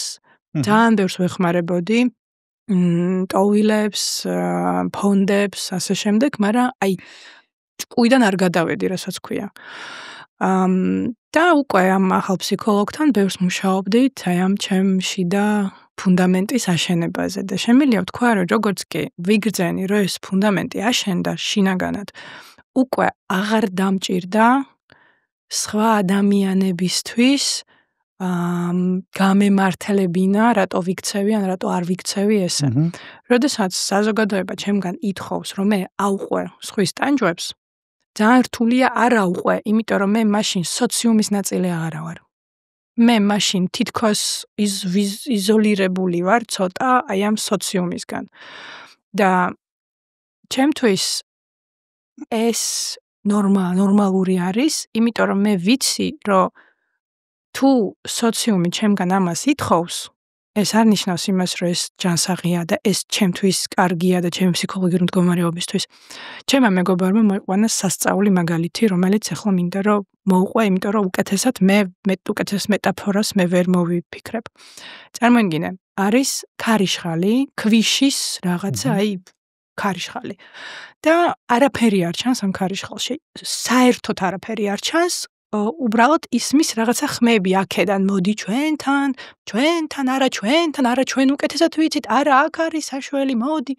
და შენ ამასობაში დგახარ და ხელში გიჭირავს შენი სანთელი, შენი სინათლე. პირდაპირ ვთქვათ, შენი რაღაცა ნათელი წერტილი. და მაქსიმალურად უფრთხილდები, რომ აი ამ ქარიშხალში არ ჩაქრეს.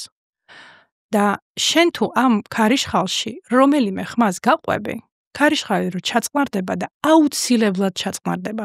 ისტორიას არ იცის ისტორიამ დაუსრულებელი ომები, დაუსრულებელი დიქტატორები და ასე შემდეგ, უკლავი დიქტატორები და ასე შემდეგ. ჩაწყმარდება, ყოველთვის ჩაწყმარდება ქარიშხალი და შენ შეიძლება მე შენი თავი აღმოაჩინო იმ ადამიანებთან და იმ საზოგადოებაში, სადაც სხვა 7 პერიოდში არ მოხდებოდი. ამიტომ ხანდახან ესეთ მithumet სტრესულ მომენტებში ყველაზე სწორი არის რომ უბრალოდ იდგე ერთ ადგილას და შენ აი ამ სინათლეს გაუფრთხილდე. იმიტომ, მაგრამ ეს არ ნიშნავს იმას, რომ შენ უნდა ჩაიკეტო და არ წაიკითხო ნიუსები, ამის შესახებ არ იფიქრო, არ ინერვიულო, ანუ ეხლა ვდგავართ მესამე მსოფლიო ომის კართან რეალურად, ხო? და მე შემიძლია ამაზე ყოველდღე ვიფიქრო, გავნადგურდე, დეპრესიაში ჩავარდე, დამაწყმარებელი დავლიო, ბავშვებს ყურადღება მოვაკლო, რაღაცა, ხო? მაგრამ ჩემი მიდგომა არის ის, რომ მოდი ესე ვთქვათ. 6,000 წელი კაცობრიობა აკეთებს იმას, რასაც აკეთებს. 2,000 წლის წინ ადამიანებმა ქრისტე გაწირეს, ხო? არაფერი ახალი დღეს არ ხდება, რაც არ ხდებოდა 2, 3, 4, 6,000 წლის განმავლობაში. და იმიტომ რომ ეს ხდება, მე ჩემ ცხოვრებას ვერ გავაჩერებ. მე ჩემ საქმეს ვერ დავანებებ თავს.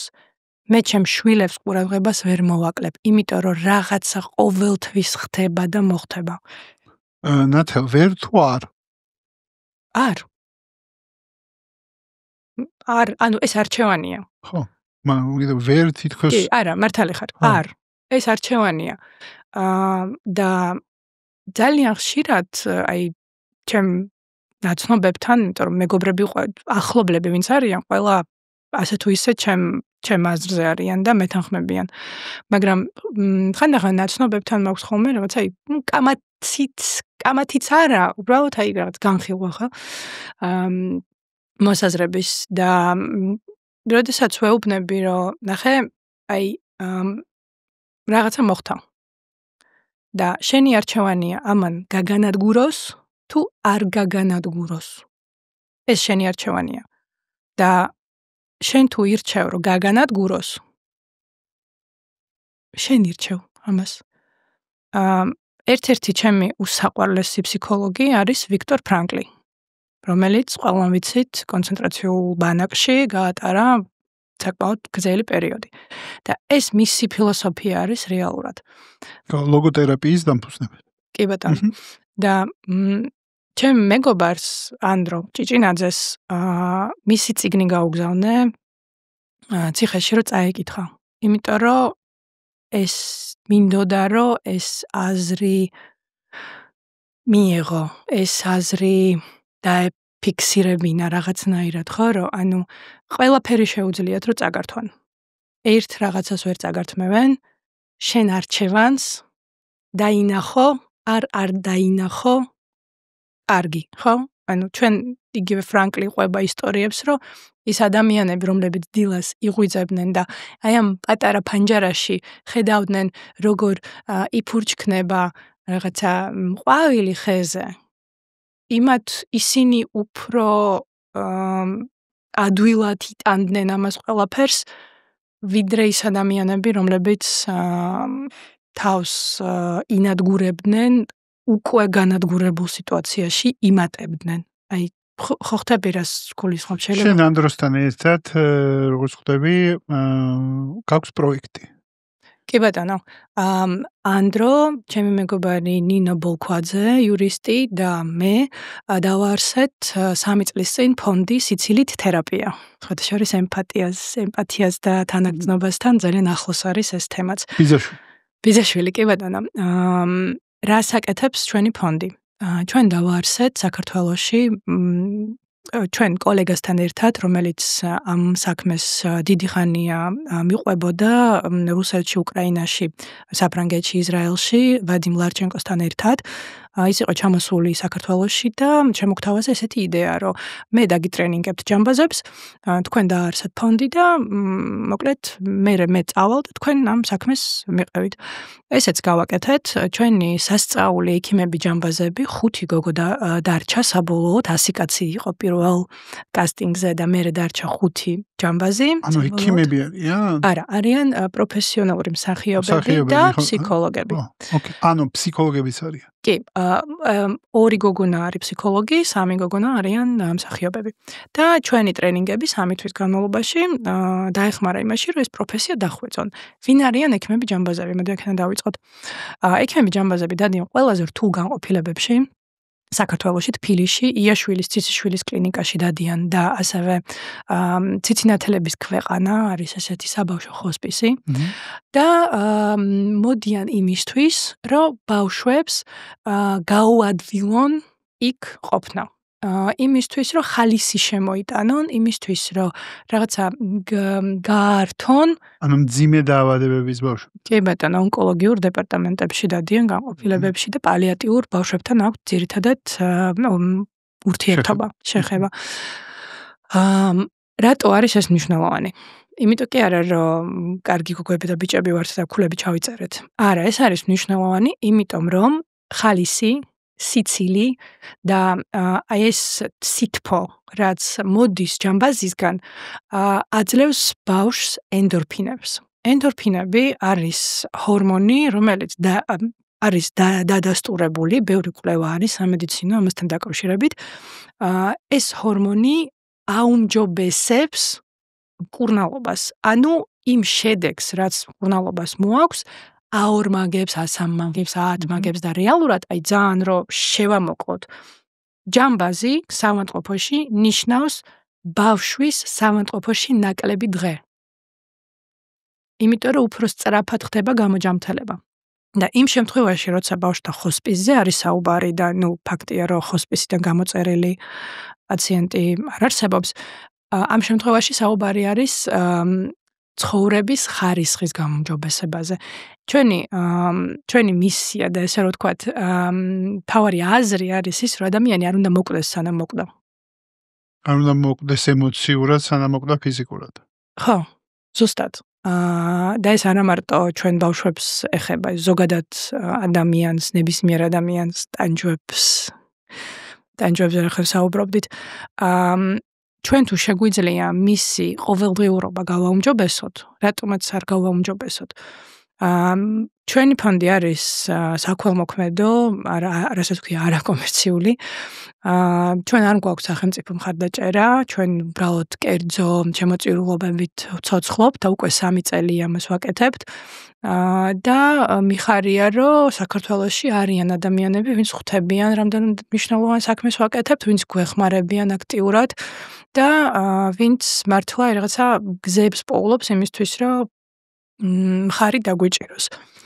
და მოდი მე გთხოვ გუნდს, მეგობრებო, მე გთხოვთ, რომ ფონდის ან ლინკი, ან რამე გავთაგოთ, ან ვიდეოზე, ან პროფილში, რომ ვინც დაინტერესდება და ვისაც მოუნდება თავისი კონტრიბუცია ან დონაცია გააკეთოს ასეთ კეთილშობილ საქმეში, შეგიძლიათ, რომ მე ამ ლინკს გავყვეთ და თქვენი დონაცია გააკეთოთ, იმიტომ მგონია, რომ ადამიანებს ალბათ გვაერთიანებს თანადგომა და თანაგრძნობა და ზუსტად ეგ არის შეიძლება მაგიტომაც ამოვიდა, რომ ნაწილობრივ ეს. მე სხვადასხვა ნათელ მინდა გითხრა, როდესაც ასევე ხვდები ადამიანებს ხან ლექციების ფორმატში, სხვა ფორმატში ხვდები ადამიანებს, სხვადასხვა მე მეხმარება მეტაფორულად, მეხმარება ჭირის უფლის მეტაფორა, გამოვხატო, რითი განსხვავდება სიმპათია, ემპათია,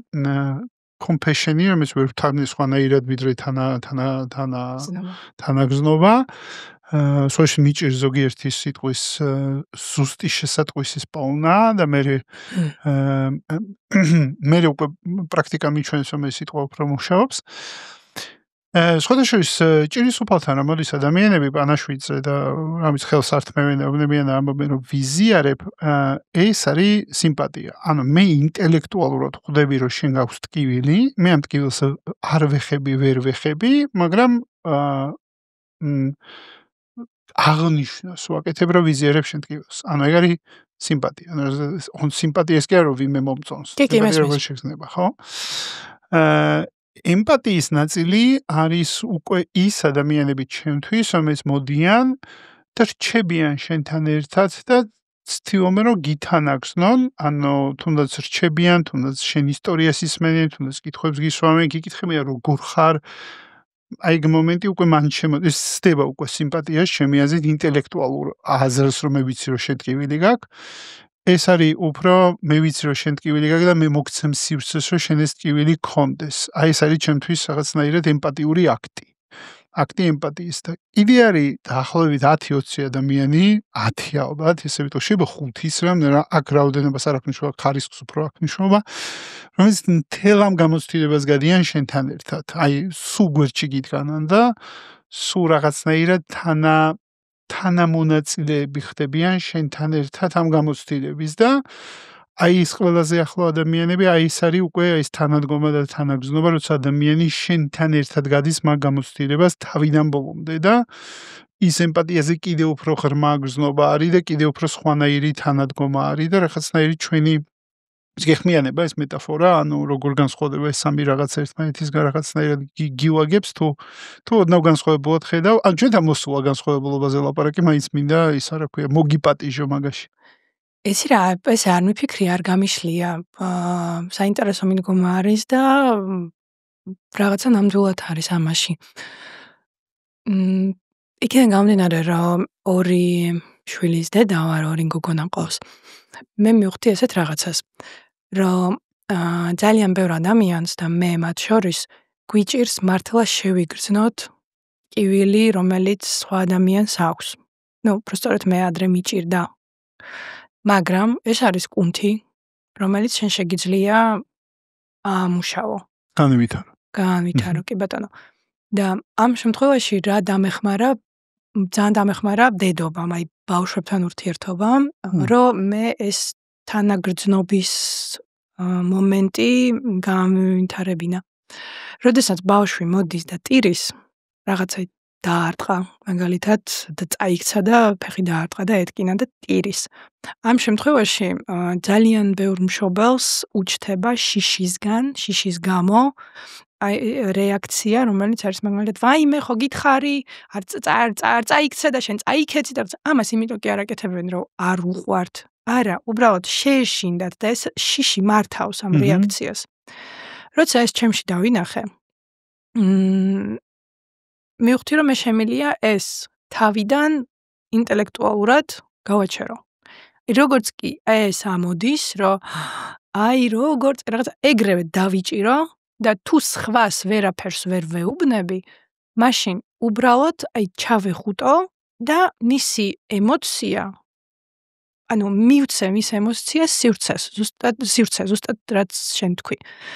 და როდესაც მე უკვე ცოტა ეს უნარი გავაუმჯობესე და ვისწავლე ამ პირველი რეაქციის დაჭერა, მერე უკვე მივხვდი, რომ მე შემიძლია ვკითხო, ძალიან გეტკინა? რა მიარტყი? ვაიმე, სადმეა, როგორ მოხდა? და უკვე ამითი ბავშვი იხსნება და იცის, რომ აქვს ძალიან თავისუფალი სივრცე, ძალიან უსაფრთხო სივრცე, სადაც მის ემოციებს აღიარებენ. და რეალურად ეს არის ემპათია. ემპათია ეს არის თანაგრძნობა. შენ ქონდა ბავშვობაში ეგეთი სივრცე ქონდა? იცი რა, მე ვიცოდი, რომ ყოველთვის რამე ცუდი თუ მოხდა, შემიძლია მოვიდე ჩემ მშობლებთან და აუცილებლად დამიდგებიან გვერდში. აი, ის შეგრძნება, რომ მე რაღაცა მარტო ვიყავი ჩემ ტკივილთან, ეს შეგრძნება არასოდეს არ მქონია. ერთადერთი ეს შეიძლება ცოტა უხეშად გამომივიდეს ახლა და დიდი იმედი მაქვს, რომ დედას და მამას არ ეწყინებათ ის, რასაც ვიტყვი, მაგრამ მივხვდი ესეთ რაღაცას, რომ ხანდახან, როდესაც კარგი რაღაცა ხდება,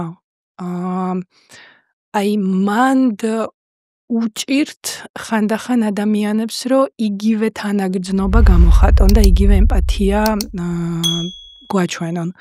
იმიტომ რომ როცა შენ ხარ შინაგანად კარგად და მე შემიძლია ვთქვა, რომ მე ვარ შინაგანად კარგად და მართლა ძალიან ბევრი ვიშრომე, 4 წელი ვშრომობდი, საშა, მართლა 4 წელი ვშრომობდი იმაზე, რომ ეს ფუნდამენტი შინაგანად შევიგრძნო და აღარ მეშინოდეს უკვე არც ჰეიტერების, ხო, ჩვენ საუბრის დასაწყისს რო დავუბრუნდეთ, არც სხვისი მოლოდინების ჩემგან, არც სხვისი სხვიღაცას რომ მოუწონდე, ანუ всё, ამისგან ძალიან თავისუფალი ვარ. და მე ვხვდი ესეთ რაღაცას, რომ ბევრი ამას ვერ ხვდება. ანუ ბევრისთვის ეს არ არის ნორმა. რას ქვია შენ არ განიცდი, რას ქვია შენ არ ინადგურებ შენ თავს, რას ქვია შენ ყველაფერი კარგად გაქვს. როგორ შეიძლება ყველაფერი კარგად გქონდეს? არ შეიძლება. რაღაცაზე ხო უნდა იტანჯო, ინადგურო თავი. და როცა ვამბობ, რომ არა. კიულსაც ვხედავ, ძალიან გავნიცდი. ომი, სიღარიბე, პალიატიური ბავშვები, ხო? მე არ ვარ ჯამბაზი, მე არ გავდივარ, მაგრამ მე ხო ვიცი რაც ხდება, გოგოები ვიდეოებს ხო მიგზავნიან, ხო ვაკვირდები მათ სამუშაოს. ყოველ დღე ხდება ტკივილი. მაგრამ არ ხვდები ამ ტკივილის სხვა. ეგ ცხოვრების ნაწილია ალბათ, რომ ეს ყოველ დღე ხდება რაღაცა. სულ ხდება. სულ, რა თქმა უნდა. და აი ამ კითხვას რო დაუბრუნდეთ, ხო, რამდენად ეს ვიგრძნობდი ყოველთვის ვიცოდი, რომ თუ რაღაცა დახმარება დამჭირდება, ყოველთვის არის ადგილი, სადაც შემიძლია დაუბრუნდე, რაც უნდა გამიჭირდეს და ჩემი მშობლები ყოველთვის გვერდში დამიდგებიან. მაგრამ აი ის შეგრძნება, რომ მე შეიძლება ვაკეთო რაღაცა, რაც ჩემ მშობლებსაც შეიძლება არ მოეწონოს და ესეც ოკეი არის. ამისთვის დამჭირდა დრო, რომ ეს მუშაობა და დრო. იცი რა კითხვა მაქვს შენთან? მოდი, კარგად რომ ამოვწურო ნათელი თბილისის პროექტი, ძალიან საინტერესო პროექტია. შენ ახსენე, რომ დაიწყე 18-ში შენ თვითონ, თუ 17-ში, ხო? მეუღლესთან ერთად. მეუღლესთან ერთად დაიწყე? მეუღლეს რა როლი აქვს შენ პროექტში? მეუღლე არის, რასაც ქვია, რუხი კარდინალი. ცოტა მეტი მოგვიყევი ჩვენ მიყვარს რუხი კარდინალები. კი ბატონო, სოსო, ჩემი მეუღლე არის დამბადებული და გაზრდილი თბილისში, დოლიძეზე, თან დოლიძელი თბილისელი არის, ეს ხო ცალკე კასტა და ძალიან კარგად იცის ეს რაღაცა შიდა პროცესები. არის ჩემზე 6 წლით უფროსი, ამიტომ ცოტა სხვა თაობა არის და ძალიან მეხმარება იმ სიუჟეტების მოძიებაში, რაც ერთად ბრეინსტორმინგო? კი, რაღაც თემებზე ერთად და სხვათა შორის ვიდეოები, სადაც ერთად ვართ, არის ყველაზე წარმატებული. ხალხს მოწონს თქვენ რო წყულში ჩდებით? კი, ძალიან. ხო, ალგორითმს მოწონს თუ ხალხს მოწონს თუ ორივეს თუ მე მგონი ორივეს ძალიან მოწონს. მაგრამ აი რაღაცა ქიმია ჩდება ჩვენ შორის, იმიტომ რომ მე როცა მარტო ვარ სოსოს გარეშე, ეს ერთი რაღაცა ენერგია არის, მაგრამ ერთად რო ვართ, რაღაცა ორმაგდება ეს ენერგია. იცი რა მომიყევი, ეს შენი, მოდი ესე ვთქვათ, გლამურულ ჟურნალებში ჟურნალისტობა და რედაქტორობა და სხვა როლი გქონდა ეხა შენ და საკმაოდ ეხა მოდი ესე ვთქვათ დიდი ბაზრის, მოდი ესე ვთქვათ დიდი ბაზრი ჟურნალისტიკაში იყავი, სადაც ეხა მოდი გულწრფელად რო ვთქვათ, ამ ბაზარს განათლება აქვს და ესმის განათლება რა არის და აფასებენ კიდევაც. როგორ დაიწყო, მოდი ესე, მე მაინტერესებს ის პერიოდი, სანამ შენ გუნდამდე მიხვედი, მასშტაბირება დაიწყე. დაიწყე დადება და თვითონ შენი შემოქმედება რაზე იდგა, მოდი შენ და სოსო რო იყავით გუნდი, მაგ პერიოდი მომიყევი კარგად. ნახე, რეალურად როგორ დაიწყო, მე მომცეს შეკვეთა, ესეთი გამომცემლობა იყო აფიშა, ძალიან პოპულარული და მომცეს შეკვეთა, რომ საქართველოზე გვინდა გავაკეთოთ აპლიკაცია, ცალკე გაიდი, სადაც ადამიანი ტელეფონიდან შევა და იქ ექნება რესტორნების სია, სასტუმროების სია, მუზეუმების სია და ასე შემდეგ. და ეს გაიდი რო დავწერა, ისე შევედი რაში, რომ ვეღარ გავჩერდი ვეღარასოდეს და 10 რესტორნის მაგივრად 30 რესტორნი რანი მივაწოდე. რაღაცა 5 სასტუმროს მაგივრად 15 და ასე შემდეგ. და ის მასალა რაც არ გამოიყენეს, დამჩა, მითხრეს რომ ეს არ გვინდა ძალიან ბევრია, დიდი მადლობა. საკმარისია ჩვენთვის. კი, საკმარისია ჩვენთვის და ეს ამ მასალით რო დავრჩი, მე ვთქვი რომ მენანება ესე რომ დავტოვო და უბრალოდ შევქმენი გვერდი, რო ნახო სიტუაცია, სადაც გავაკეთე პირველი ლოგო და დავარეგისტრირე Instagram გვერდი, ეს ხდებოდა ბულგარეთში, ოქტომბერში, ბავშვთან ერთად ვიყავით ჩასულები, მე სოსო და სოფო იყო ძალიან პატარა, მე მგონი ვერც დადიოდა მაშინ. და მე ვიყავი, რასაც ქვია maternity leave დეკრეტში კომერსანტში თითქმის არაფერი საქმე არ მქონდა და აი მართლა კედელზე როძვრები რა აღარ იცი რა გააკეთო და თან მე რო სულ ამ აქტიურ მუშაობაში ამ ლუქსში, გლამურში თუ გინდა და ასე შემდეგ და უცებ აი არაფერი არ ხდება, არსად აღარ დავდივარ, მივნებები აღარ მაქვს და მჭირდება ეს ტვინისთვის საკვები. და ეს შეკვეთა რომ შემოვიდა ძალიან გამიხარდა, იმიტომ რომ ეს იყო ჩემთვის რაღაცა აი საქმე, ბავშვის გარდა კიდე რაღაც საქმე. თან მე სერიოზული ტრუდაჰოლიკი ვარ, რასაც ქვია, ანუ ცოტა არა ჯანსაღად. ჯანსაღად ვუდგები სამსახურს. აი თუ რაღაცა თემამ გამიტაცა, მე შეიძლება 2 დღე ვიჯდე ლეპტოპთან და ვეძებო და არც საჭმელი მახსოვს, არც ძილი არაფერი. აი მართლა მოცული ხდები? ხო, აი ძალიან მიტაცებს. და მოკლედ შევქმენით ეს გვერდი, დავიწყეთ რაღაცების დაპოსტვა და ძალიან სწრაფად ავედით 3000 გამომწერზე, მე 5000 გამომწერზე, მე 7000 გამომწერზე, მე 10000 გამომწერი და ჯერ კიდე ამ კონტენტს შენ თვითონ აკეთებ ჯერ კიდე. კი, მე თვითონ ვიღებდი ფოტოებს, მე თვითონ ვწერდი ტექსტებს. სიმართლე რომ გითხრა, ეხლაც ვწერ მე სცენარებს და აი რაც შეეხება თემას, იდეას, რას ვაკეთებთ, ეს ძირითადად ჩემგან მოდის. ან ბრენდისგან თუ ეს არის რეკლამა, მაგრამ მე ვფუთავ როგორ გავაკეთოთ სიუჟეტი და სცენარი, ჩემია, კი, ისტორია ჩემი არის. აქვე ანკა ლატარია ჩვენი არ დირექტორი, ვინც არის ძალიან მეხმარება, რომ ეს ვიზუალურ ენაზე გადავამუშაოთ. მე რაღაცა თავის იდეები აქვს, უფრო აი ინსტაგრამს რა მოუხდება, სოციალებს რა მოუხდება და ასე შემდეგ და ნუ ეს უკვე გუნდური სამუშაო არის, მაგრამ მაშინ მე ვწერდი ტექსტს, სოსო მკითხულობდა, უბრალოდ მე ვკითხავდი, რაღაცებს ვცვლიდით ერთად და ამაზე სუვღადაობდი, რომ რატო მიწყვიტავს, როგორ უნდა დავწერო ტექსტი. მე კომერსანტში ვმუშაობ და რაღაც. მაგრამ ნუ ძალიან მეხმარებოდა, რომ ცოტა რადიკალური, მე მიყვარს რაღაცა ემოცია, რადიკალური რაღაცა მესიჯი ჩავდო რაღაცა და მეხმარებოდა, რომ პირიქით ეს ნათელი შევინარჩუნოთ, ეს სინათლე შევინარჩუნოთ, ნათელი მხარე. გაბალანსებდა? მაბალანსებდა ძალიან, კი.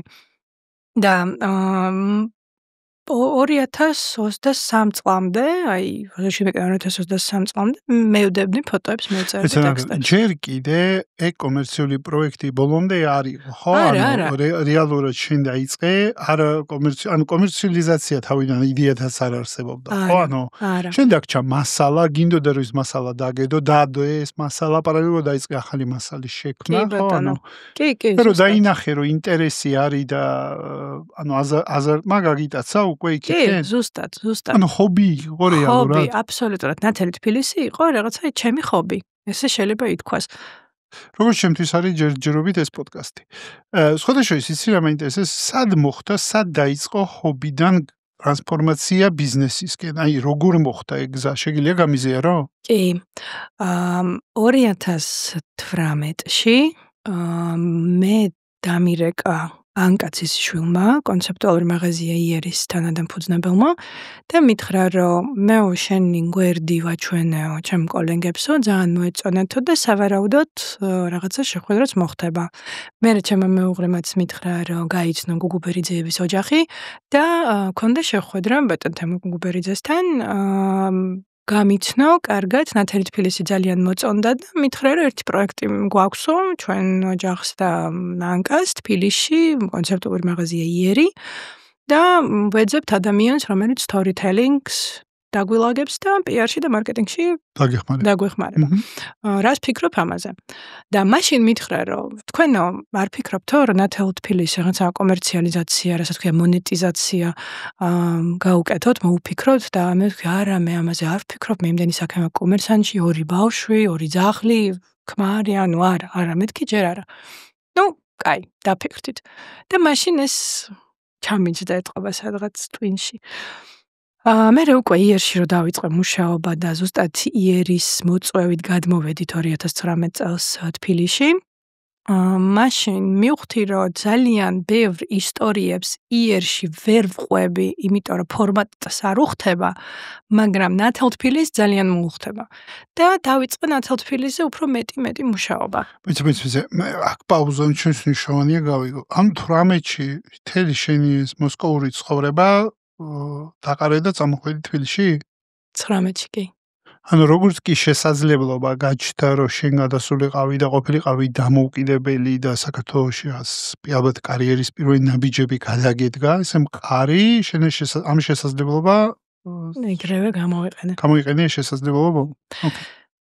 ძალიან ბევრი, მათ შორის ქართველი მეუბნებოდა, რომ შენ ხარ აფრენ მოსკოვიდან თბილისში ვინ გადმოდისო. ესე მინდოდა, იმიტომ რომ ის ინტენსიური. სულ გინდოდა? კი, ყოველთვის მქონდა ეს რაღაცა ოცნება, რომ თბილისში ერთხელ გადავალ ვიცხოვრებ. ანუ ჩემთვის თბილისი რა იყო, მუდმივი ზეიმი, ხო? ბებია ჩემიდან გამომდინარე, ის მუდმივად ბებია ცოცხალია? არა, სამწუხაროდ აღარ. და მინდოდა ეს გამომეცადა. რა თქმა უნდა, მოდით ტურიზმი და ემიგრაცია არაურიოთ ერთმანეთში, რომ გადმოვედი სერიოზული სტრესი გამიცადე. დრაში იყო სტრესი შენთვის? იცი რა არის, მოსკოვში რომ მუშაობ, რაც არ უნდა მაღალ პოზიციაზე იყო და რაც არ უნდა მანგრად აკეთებდეს შენ საქმეს, შენ იცი რომ შენს უკან ყოველთვის 200 კაცი დგას და ელოდება შენ შეცდომას. კონკურენცია ძალიან მაღალი. კონკურენცია არის უმაღლესი, ყველა არის სასწაული პროფესიონალი. რეალურად შეიძლება ეს ცოტა ახლა ესე არ მოეწონოს ქართულ პუბლიკას, მაგრამ თვითგანვითარებაზე ძალიან ბევრს ფიქრობენ მოსკოველები. მარტო მოსკოვზე ვსაუბრობ, ახლა მოსკოვი მთელი რუსეთი არ არის. მარტო მოსკოვი, მარტო ის ინდუსტრია, სადაც მე ვმუშაობდი, ჟურნალების, მედია და მოდა. lifestyle. იქ ხალხი ძალიან ბევრს ფიქრობს თვითგანვითარებაზე, ძალიან ბევრს მუშაობს თავის თავზე, ძალიან ბევრი პროფესიონალი არის ისეთი, რომელიც სულ ეძებს, კიდე რა წაიკითხოს, კიდე რა ისწავლოს, კიდე რა ფილმს უყუროს, კიდე რა ტრენინგი გაიაროს და ასე შემდეგ, იმიტომ რომ ამას თუ არ გააკეთებ, გაჩერდება. მუდმივ განვითარებაზეა ორიენტირებული. მუდმივი განვითარება არის ამ სფეროში სულ. და მე ამას რომ ხედავდი, ეს ძალიან რაღაცა სტიმულს მაძლევდა, რომ მეც ესეთი უნდა ვიყო. თან მოსკოვში არის რაღაცა ბიზნეს წესები, ხო, შენ თუ იმეილი მიწერე ადამიანს, გამორიცხულია რომ იმეილზე 24 საათის განმავლობაში არ გიპასუხოს, ან შენ თუ მესიჯი მიწერე, არ გადმოგირეკოს, ან რაღაცა, ხო? შენ თუ შეთანხმდი 2 შაბათს რომ პარასკევს 12 საათზე ხვდებით, შენ აღარ გჭირდება შეხსენება 5 შაბათს ან 1 საათით ადრე რომ ხო ნამდვილად ხვდებით ერთმანეთს. არა, ყველას აქვს კალენდარი, ჩასვა, ჩაიწერა. ანუ ძალიან პროფესიონალური ინდუსტრია არის. და საქართველოში რომ გადმოვედი, წავაწყდი იმას, რომ პირველ რიგში თანხმობა არაფერს არ ნიშნავს. შენ თუ გითხრეს, რომ კი, ძალიან კაია, მოდი გავაკეთოთ, ეს შეიძლება არავაფშე არაფერს არ ნიშნავდეს. არასოდეს შეიძლება არ მოხდეს. მოსკოვში არავის არ უჭირს უარის თქმა. შენ თუ არ მოეწონე, ან შენთან პროექტის გაკეთება თუ არ უნდა, პირდაპირ გეუბნებიან, იცი რა, არა. ეხლა არა, შეიძლება მერე, ეხლა არა. და თბილისში, საქართველოში ვერ ხვდებოდი, რომ ქართველებს უჭირთ უარის თქმა. ურჩევნიათ, რომ დაგთანხმდნენ და მერე დაიკარგონ, ვიდრე პირდაპირ გითხრან, რომ იცი რა, არა, ეხლა არ მაინტერესებს. დავფიქრდები. მოგიბრუნდები. კი, ხო, ანუ არას თქმის ბევრი ფორმა არის. კი, ანუ დაგიბრუნდები მაინც თქვი და აღარასოდეს აღარ დამიბრუნდე, ხო? ან რაღაცა მოვიფიქრებ და რომ თუ დამაინტერესებს შეგეხმიანები, ხო? ანუ შენ ძალიან ბიზნესურ, ძალიან ესეთ გარემოს შეჩვეული, პირდაპირობას, ასერტიულობას და კი, არა, ხვდებით, ესე იგი ხვდებით, თუ ვაკეთებთ, ესე იგი ვაკეთებთ. შენთვის რთული იყო გადმოწყობა ამ გარემოზე, სწორედ მესმის? კი, თან აქვე დავამატებ იმას, რომ მე არ მქონდა მარტო რუსეთში მაცხოვრებლებთან ურთიერთობა, ხო?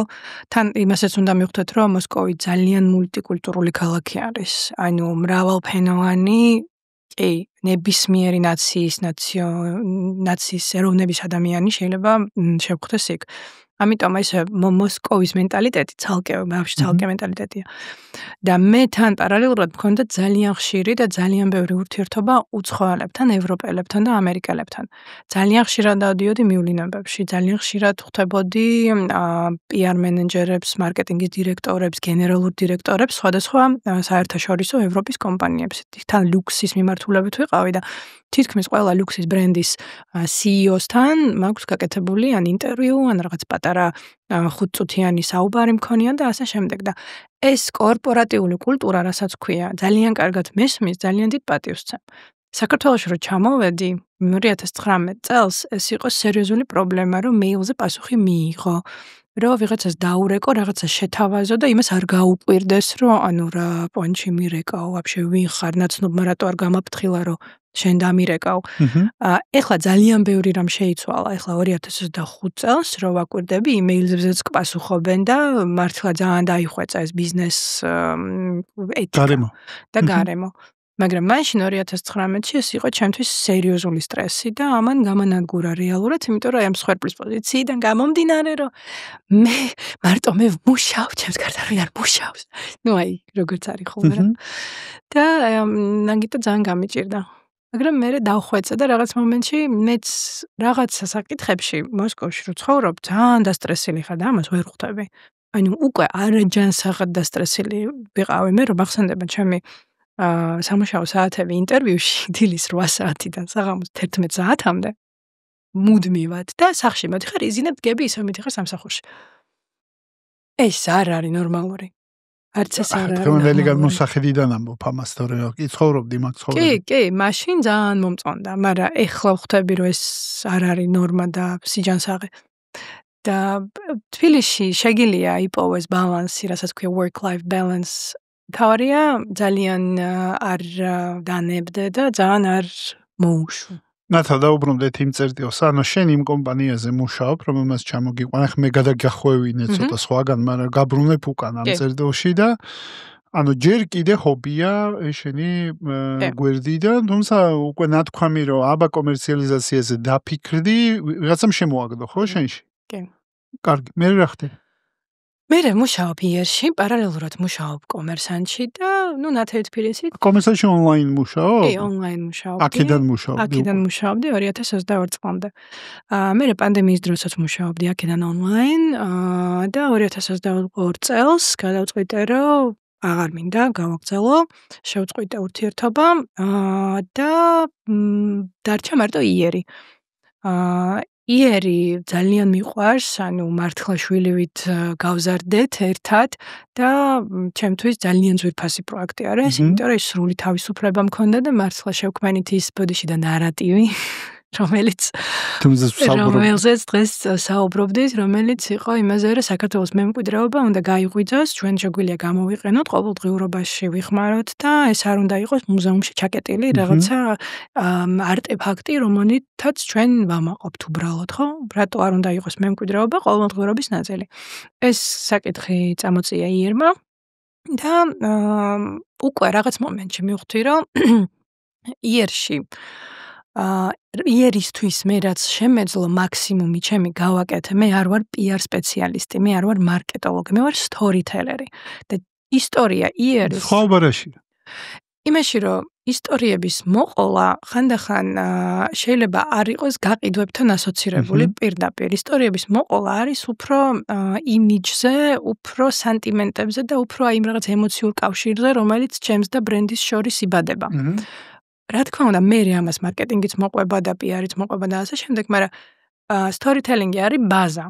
ბაზა შევქმენი, ეხლა უკვე, ანუ რასაც ქვია, არქიტექტორმა გეგმა გააკეთა, მუშამ ფუნდამენტი დადო, ეხლა უნდა მოვიდეს ინტერიერების დიზაინერი და შეავსოს. ნათელი თბილისის ბრენდი ხო თვითონ თბილისია, რეალში ხო თბილისის ისტორიებს ყვები, ანუ უკან ბრენდს, რომელსაც შენ ქადაგებ, ხო თბილისია, სწორედ მესმის თვითონ სტრუქტურა, როგორც უყურებ. ამ კითხვაზე ახლავე გიპასუხებ, აი ზუსტად მანდ მივდიოდი, რომ რაღაც მომენტში მივხვდი, რომ всё, ანუ ჩემი თავი ამოუწურე იერში მაქსიმუმი რაც შემეძლო მივეცი და 23-ია, 22-ია. ეს არის 23 და უკვე სხვა ადამიანი ჭირდებათ, მე აღარ ჭირდები, უკვე ჭირდებათ ძლიერი PR მენეჯერი და ძლიერი მარკეტოლოგი, რომელიც მე არ ვარ. და რაცა წამოვედი იერიდან, ძალიან მეგობრულად დასრულდა ჩემი ურთიერთობა და რაღაც სხვა პროექტებზე ვაგრძელებთ ერთად მუშაობას გოგოებთან ერთად. ამასობაში გამოჩნდა ჩემს ცხოვრებაში ადამიანი, რომელმაც მითხრა, რომ ძალიან მჯერა ნათელი თბილისის როგორც ბიზნეს პროექტის, მოდი დაგიხმარები. დამიწერა, რასაც ქვია unit ეკონომიკა, ფინანსური მოდელი, დამეხმარა კატეგორიები. ვინ იყო ეს კეთილი ადამიანი? ნინო სვანიძე არის კონსულტანტი, ბიზნესებს ეხმარება და მოკლედ თავისით მოვიდა შენთან? კი, იყო ნათელი თბილისის გამომწერი, რაღაცა იდეა ჰქონდა თანამშრომლობის სხვა მის პროექტის ნათელ თბილისთან ერთად და რომ შევხვდით, მივხვდით რასთან? News Georgia-ს მართავდა, როგორც განვითარების მენეჯერი და მოვიდა ჩემთან, რომ იქნებ რაღაც საერთო მოვიპოვოთ და ნათელი თბილისი და News Georgia რაღაც მხრივ გაერთიანდნენ, მაგრამ ეს რომ ამ თემაზე საუბარი რომ დავიწყეთ, აღმოჩნდა რომ ნათელი თბილისი არ არის მზად იმისთვის, რომ ვინმესთან ერთად რაღაც პარტნიორობაში შევიდეს, იმიტომ რომ ნათელი თბილისი როგორც ბიზნეს სტრუქტურა არ არსებობს. მაშინ შემოგვიერთდა გუნდში, გვითხრა ვინ უნდა ავიყვანოთ, ამასობაში დავდეთ პირველი კონტრაქტი ოროსთან და სტრადასთან, უბრალოდ მაშინ ორო იყო მარტო, აგავა ჯგუფთან, რომ ჩვენ ნათელი თბილისი გახდა ბრენდ ამბესადორი. და ორო იყო პირველი პროექტი, რომელიც უკვე კომერციულად შემოვიდა და ძალიან შეიძლება ცოტა უხეშად ღირდეს, ასე ვქო, გაუმარცხლად, იმიტომ რომ შემოვიდნენ ჩვენ ყავდა 16 თუ 17,000 გამომწერი და ეხლა ყავს 70 და ანუ იქიდან გამნე რომ პირველები იყვნენ ყოველთვის ძალიან ესე სხვანაირად ვუდგებით მათთან ურთიერთობას დღემდე კი ბატონო და ვაგრძელებთ. და აი ამ კითხვას რომ დაუბრუნდეთ რა არის ბრენდი, ნათელი თბილისის ბრენდი რა არის? თავიდან ეს იყო ისტორიები თბილისზე. ნათელა იქ ვაფშე არ ჩანდა. ეს იყო ნათელი თბილისი, რაღაცა სახის გარეშე, გვერდი, სადაც იბეჭდებოდა ისტორიები თბილისზე. 2023-ში, უკვე ბოლოს ოქტომბერში, ნოემბერში, დეკემბერში მივხვდით, რომ ვიდეო ფორმატები არის ძალიან მნიშვნელოვანი, უბრალოდ ინსტაგრამის ალგორითმიდან გამომდინარე და დავიწყეთ რაღაც ექსპერიმენტები და ჩემთვის ეს იყო როგორი სასწაული კომფორტის ზონიდან გამოსვლა. ვერ წარმოვიდგენ. ვიდეოს გადაღება თუ? ვიდეოს გადაღება და კადრში გამოვჩთე. ანუ მართლა შოკი იყო, იმიტომ რომ ყოველთვის ვიყავი რაღაც მიღმა, ხო, არ ვჩანდი. კი ვიყავი მთავარი რედაქტორი, კი იყო ჩემი ფოტო ყდაზე, რაღაც შიდა ყდაზე, მაგრამ მაინც, ანუ არსად არ გამოდიოდი ესე, რომ აი მე ვარ, მე ვქმნი. არა, ყოველთვის ვიყავი უკან. და ჩემზე არ ყვებოდი ისტორიებს, სხვის ისტორიებს ყვებოდი. და აღმოჩნდა, რომ ინსტაგრამზე ეს არ ჭრის და ჭრის შენი ისტორიები. დავიწყეთ რაღაც ჩემი ისტორიების ჩაწერა და საბოლოო ჯამში ჩამოყალიბდა ნათელი თბილისი სამი მიმართულებით. პირველი არის ისტორიები თბილისზე, ჩემი ბავშვობის თბილისი, რომელიც ბევრისთვის ასევე ნაცნობია და სენტიმენტს აჩენს და მწერენ, რომ ჩემი ბავშვობის თბილისი დამიბრუნეთ, ზუსტად ეგ არის. მეორე მიმართულება არის ნათელას თბილისი, ანუ მე რა ცხოვრებითაც ვცხოვრობ თბილისში, ჩემი ლაიფსტაილი, ესე რომ ვთქვათ, ნათელი ლაიფსტაილი. და ამ მიმართულების განვითარებას ვაპირებთ ახლა, იმიტომ რომ გვინდა რომ ეს რაღაცა lifestyle თემა კიდევ უფრო წამოვწიოთ. და მესამე მიმართულება არის საინტერესო ადგილები, საინტერესო გაიდის, უფრო გაიდი. და ეხლა უკვე ნათელი თბილისი, თბილისის გაცდა, გავაკეთეთ პირველი პროექტი ნათელი სვანეთი, რომელიც ეხლა უკვე იდება და პირველი სერია გამოვიდა და მარე მეორეც გამოვიდა, სულ არის 7 თუ 8 სერია. ნათელი თბილისი, მე კიდე რაღაც სხვა გეგმები გვაქვს და ასე შემდეგ. ეხლა მაგალითად ერთ-ერთ მიულინებაში მივფრინავ, მეშინია თქვა, სანამ არ ჩამოვალ და არ დავდებ, მაგრამ ეს უკვე თუ გაამართლებს, იქნება ნათელი ევროპა, ესე რო ვთქვათ. და მიხარია, რომ რაღაც ესე ვითარდება ეს მიმართულება და ნათელი lifestyle კიდე როგორ უნდა გავშალოთ, ესეც საინტერესო არის. თან გავაკეთეთ community, ნათელი community. შესაძლოა ბევრს გონია, რომ მე მქვია ნათელი. და ესე მწერენ ნათელი გამარჯობა ნათელი. ხო, ანუ ესეც მჭირდება კიდე დასახვეწად, რომ ნათელა და არ ნათელი. გავაკეთეთ community, ის ადამიანები. community არის Instagram-ზე და Telegram-ზე, იმიტომ რომ Instagram-ის გარდა ჩვენ კიდე Telegram-ი გვაქვს, ძალიან აქტიური პლატფორმა. 8,000 გამომწერი არის, იქ თითქმის 7,900 რაღაც. და 70 Instagram-ზე 1000. ამ community-ში არიან ის ადამიანები, ვინც გააკეთეს, რასაც ქვია subscription. ხო, Telegram-ში იხდიან 3 ევროს და Instagram-ზე იხდიან $4. მათთვის არის შექმნილი ცალკე ჩატი, მათთვის გავაკეთეთ რაღაცა მუსიკალურ პოეტიკური საღამო, სადაც მოვიწვიეთ, გეგმავთ კიდევ ბევრ საინტერესო მიმართულებებს და ჩვენი მეცენატები, რასაც ქვია. ჯერ ვერ ვიტყვი, რომ ბევრნი არიან, სულ არის 55 კაცი, მაგრამ 55-იც ბევრია. მზარდია, ეხლა დაიწყეთ. ეხლა დავიწყეთ, კი, ახალი წამოწყება. იცი რა მითხარი, შენ ასევე, გულისხმობ, რომ კოლაბების გარდა კიდე რაღაცა storytelling-ს თავაზობ, ხო? როგორც storytelling სააგენტოც თავაზობ, ხო, შენ სერვის კომპანიებს? კი ბატონო, აი მაგალითად, აგავა ჯგუფთან, ოროსთან და სტრადასთან ეხლა თანამშრომლობთ ასევე სოცმედიის მართვაზე, ჩვენ ვყვებით მათ ისტორიებს, რეალურად. ძალიან ხშირად მოდიან ბიზნესები კონსალტინგზე, როცა ჭირდებათ ეს მათი იდეის შეფუთვა.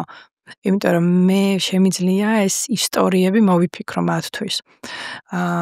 ძალიან ხშირად მოდიან პროექტები გაიდებისთვის, მაგალითად საქართველოს ბანკისთვის, wealth management-ისთვის შევქმნით 2 წლის წინ გაიდი. მათი ბანკირები უგზავნიან მათ კლიენტებს და ინვესტორებს ამ გაიდებს თბილისში, სად ჭამოს, სად დაისვენო და ასე შემდეგ.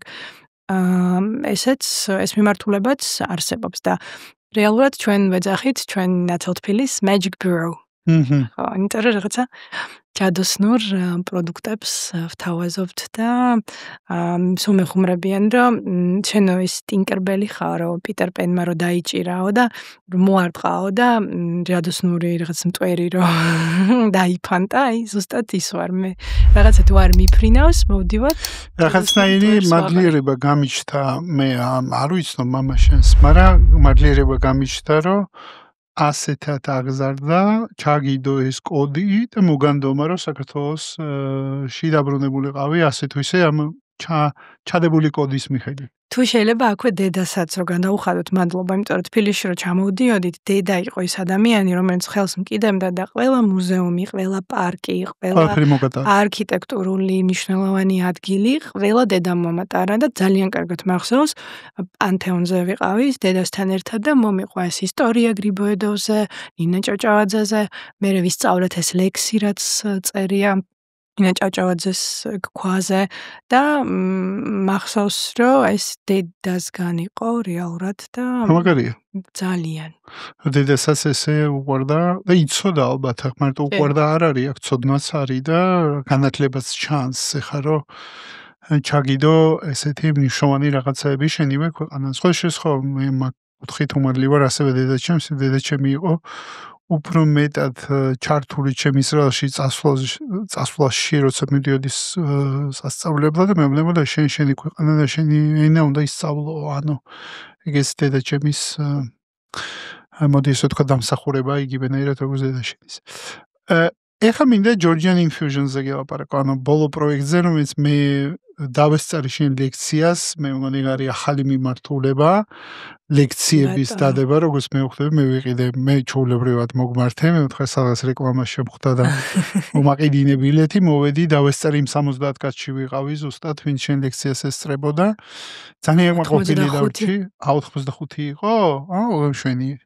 ხო და ძალიან საინტერესო იყო, როგორც მე მივხვდი საბოლოო ჯამში შენი ამ მოდი ესე ვთქვი გლამურის და მოდის სამყარო, რომელშიც საკმაოდ კარგად ერკვევი და მუშაობდი ამდენი წელი, ეხლა სუბლიმირდა იმაში, რომ გინდა საქართველოს როლს ხაზი გაუსვა, რომ რა კონტრიბუცია აქვს საქართველოს გლობალურ მოდის სამყაროში, რომელიც დღესდღეობით მოდი ესე ვთქვათ უკვე აღიარებულები ვართ, მეტნაკლებად მოდი ესე ვთქვათ, ხა და ჩვენი მოთამაშეები არიან გლობალურ ბაზარზე დღეს და შენი ლექციიდან კიდე უკეთესად აღვიქვი, ვის რა როლი ქონდა, რა შემოიტანა, ძალიან საინტერესო ლექცია იყო, მადლობა ამისთვის. მადლობა დედა.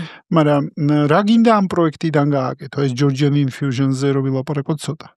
კი ბატონო, 7 წლის წინ როდესაც მეტი ჟურნალ Marie Claire-ში მუშაობდი 2012-2013 წელს გამოვიდა Marc Jacobs-ის კოლექცია, რომელშიც მოდელები გამოიყურებოდნენ ზუსტად ისე, როგორც გამოიყურებოდა ფუფალა ჩემ ერთ-ერთ საყვარელ ფილმში ნატურის ხე.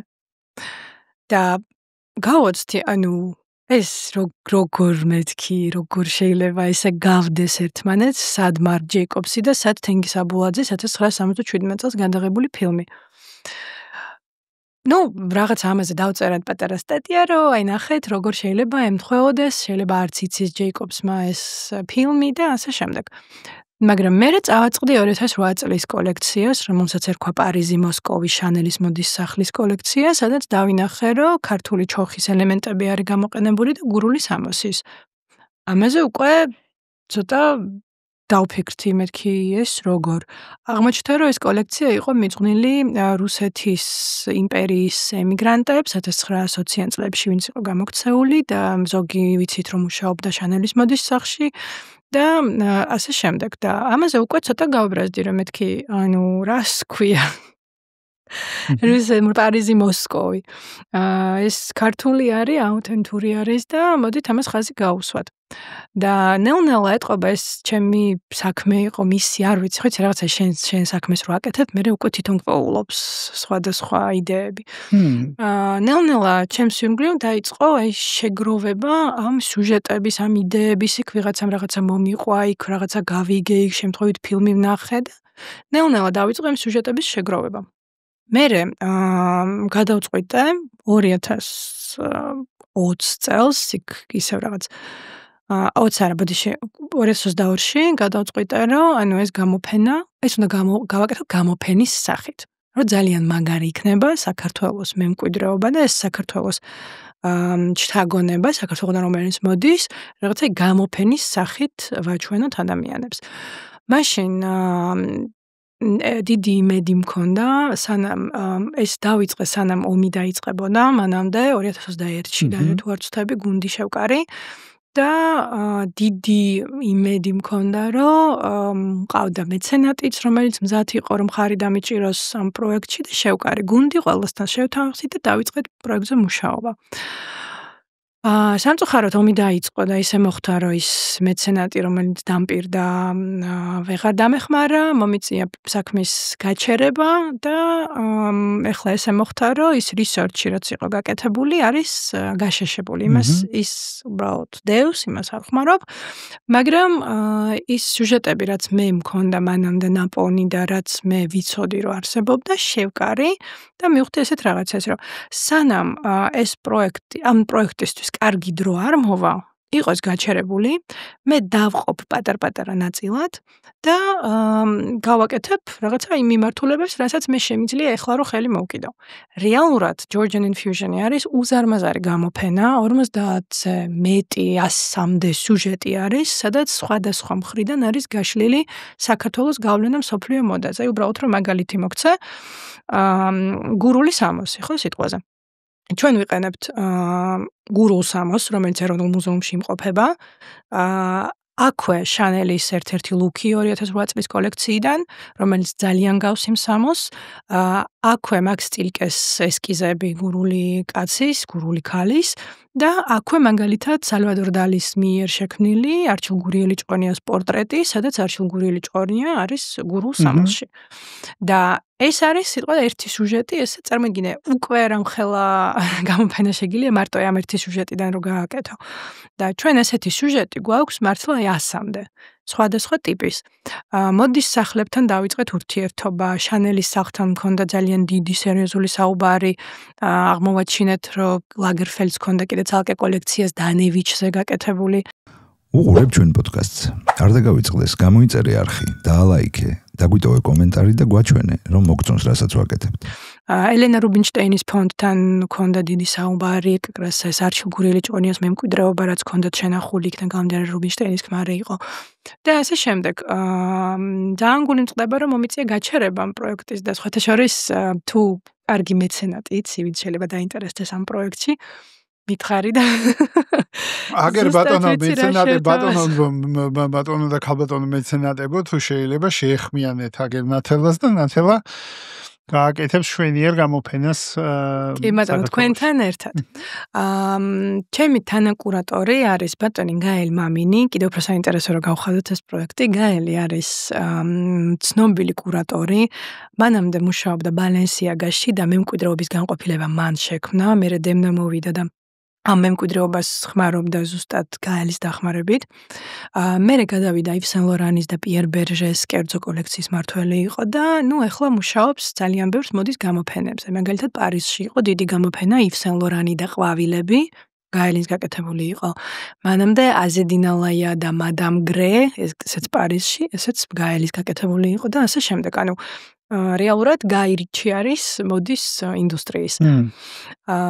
და არის ამ პროექტში ჩართული. მასთან ერთად არის ჩართული set დიზაინერი Anya Marchenko, რომელიც Margiela-სთან მუშაობდა მთელი მისი ცხოვრება, კერძოდ Martin Margiela-სთან და ეხლაც არის მისი გუნდის წევრი და გაელთან ერთად კიდე სხვა ბევრ პროექტზე მუშაობს. და მესამე სასწაული ადამიანი, რომელიც არის ჩართული ამ პროექტში, არის ქალბატონი Anastasia Ozolini, რომელიც არის Palais Galier's წამყვანი რესტავრატორი. და ქართველ ჩვენ რესტავრატორებთან ერთად ეროვნული მუზეუმის ბაზაზე ვქმნით სარესტავრაციო სახელოსნოს იმისთვის, რომ ეს ჩვენი ეროვნული სამოსი, როცა გამოფენაზე გავიტანთ, შანელის კოსტიუმებს არ ჩამორჩებოდეს და კიდე უკეთესად გამოიყურებოდეს.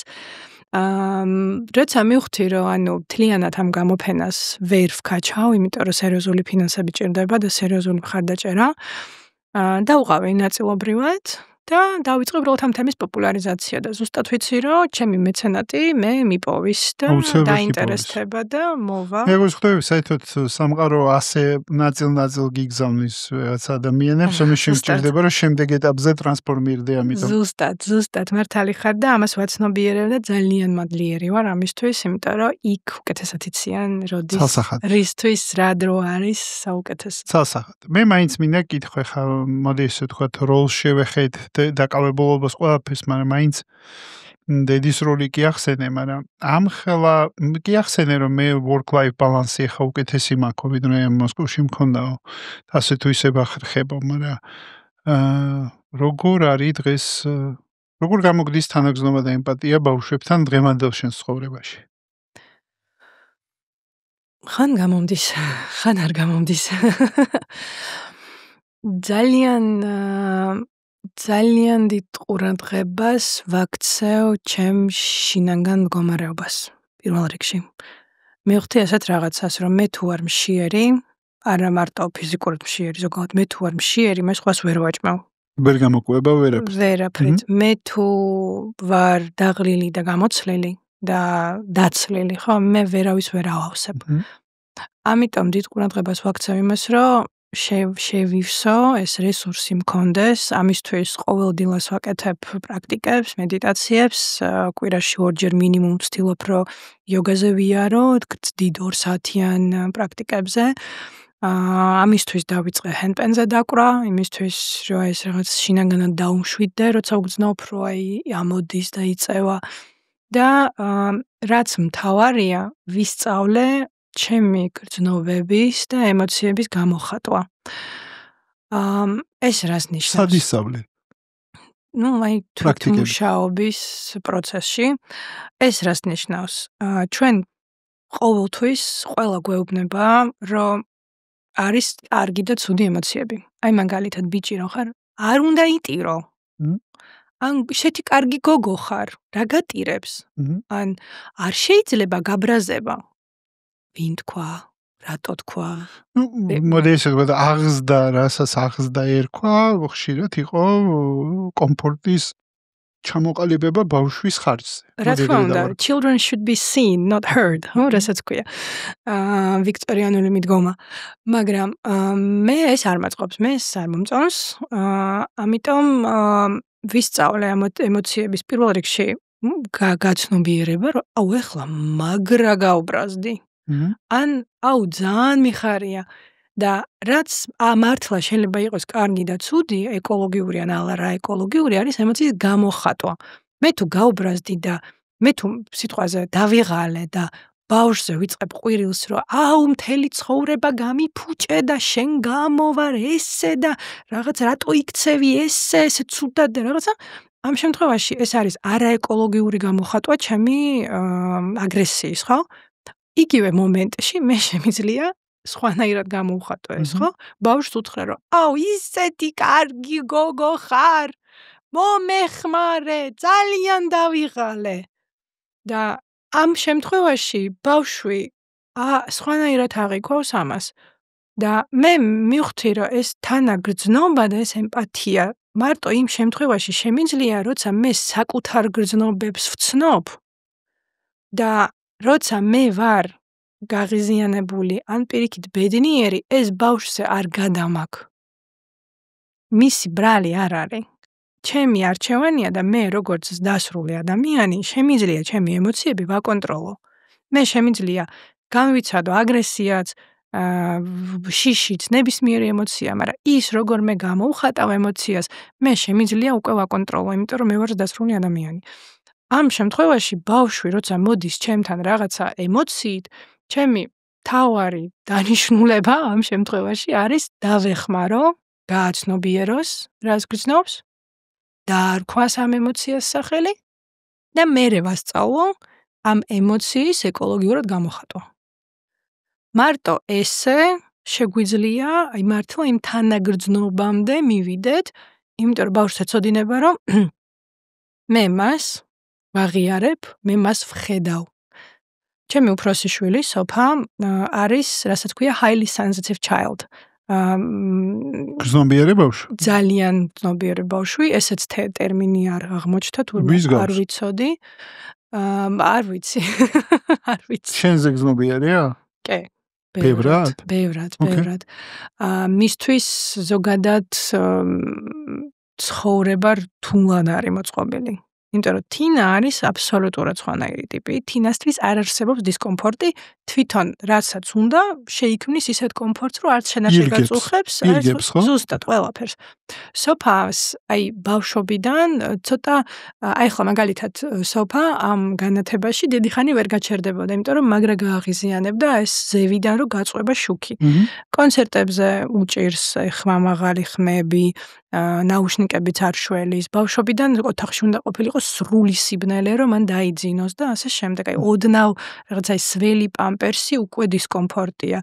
და გეგონება ნერვები აქვს შიშველი, ესე რომ ვთქვა. და ეს არის ჩემთვის ძალიან მაგარი ტრენაჟორი. სასწაული. კი, იმიტომ რომ ოվել სოფოს ამ რაღაცა ემოციურ გამოხატვაზე მე უნდა მთელი ჩემი ძალა შევაგროვო და ვიყო სოფასთვის ის მხარდაჭერა. მაგრამ მეორე მხრივ, აქ არის მეორე მხარე. მე სოფოსგან ინვალიდი არ უნდა გავზარდო.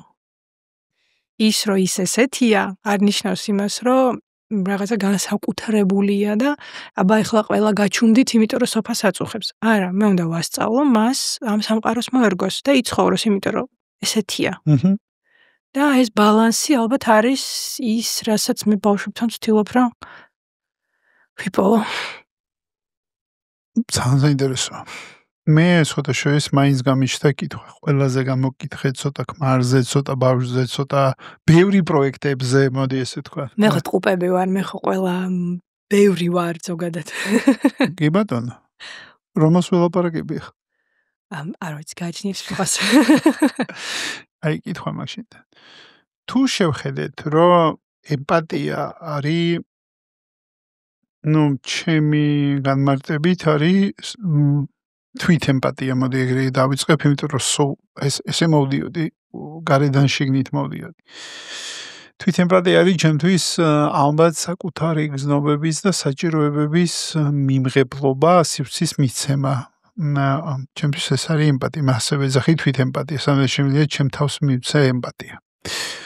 რომელი გრძნობა არის შენთვის ყველაზე გამომწვევი შესაგრძნობად? რომელი გრძნობა არის და რომელ გრძნობას, ესე ვიტყვი, რომელი ყველაზე ესეთი რთული და ყველაზე სასიამოვნო განსაცდელი, რომელი იქნებოდა, ჩვენ ხო დუალისტურ სამყაროში ვცხოვრობთ, ამიტომ არ შეიძლება ერთი ვახსენოთ მეორეს გარეშე.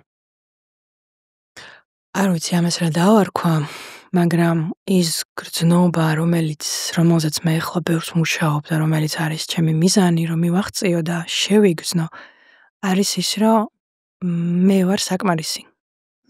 I'm enough, რასაც ქვია ინგლისურად. არ ვიცი ეს კარგად როგორ გადავთარგმნო ქართულად, მაგრამ ეს კონცეფცია ნიშნავს იმას, რომ მე შეიძლება არასოდეს არაფერს არ მივაღწიო, და შეიძლება უბრალოდ იმითი რომ დავიბანდე და ვარ, უკვე საკმარისი ვარ. ეს ძალიან რთულია. ჩვენ სხვა პარადიგმაში ვართ განარატივში გაზრდილები, რომ რაც უფრო წარმატებული იქნები, რაც უკეთესი ხელფასი გექნება, მით უფრო საინტერესო და მნიშვნელოვანი ხარ. არა. და ეს ამას როგორც კი ჩემ თავში მივიღებ ბოლომდე და შევიგრძნობ, ალბათ მაშინ აი ბოლო ეს რაღაცა შიდა კვანძები გაიშლება. ეს არის რაც ყველაზე რთული არის ალბათ. და ყველაზე სახალისო განცდა არის ალბათ ის განცდა, რომ არ ვიცი, შეიძლება ძალიან პათოსურად ჟღერდეს, მაგრამ დედას გეფიცები. ყოველ დღე, ყოველ საათს მე ვგრძნობ იმ ხელამადლიერებას, იმ ხელასიხარულს, რომ მე ვაკეთებ იმ საქმეს, რომელიც მე მიყვარს, მე გამომდის, რომელსაც შემოსავალი მოაქვს და რომელიც სხვას სჭირდება. აი ის იკიგაი, რაც ვახსენე. და ამისთვის იმდენად მადლიერი ვარ და სამყაროსგან ვხედავ დასტურს, რომ სწორი გზაზე ვდგავარ. იმიტომ რომ როცა აი ხო იცი ძალიან პატარა წვრილ რაღაცაებში ვხედავ ამ დასტურს.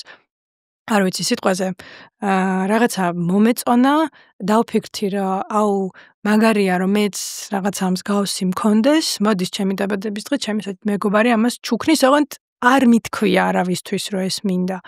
ან რაღაცა გადავწყვიტე რომ აუ როგორ მომწონს სიამოვნებს ეს ჰენდპანის მოსმენა, ხო არ ვისწავლო, მაგრამ თბილისში სად ვისწავლო ჰენდპენი და უცებ თან ანუ ჩემთვის გავეცნობიერე არც მithქვია არავისთვის, უცებ მომდის რეკლამა რომ აი შენ space აკეთებს ჰენდპენის გაკვეთილებს და ვიყავი მე მგონი მეორე თუ მესამე ნაკადი აი ამ გაკვეთილების.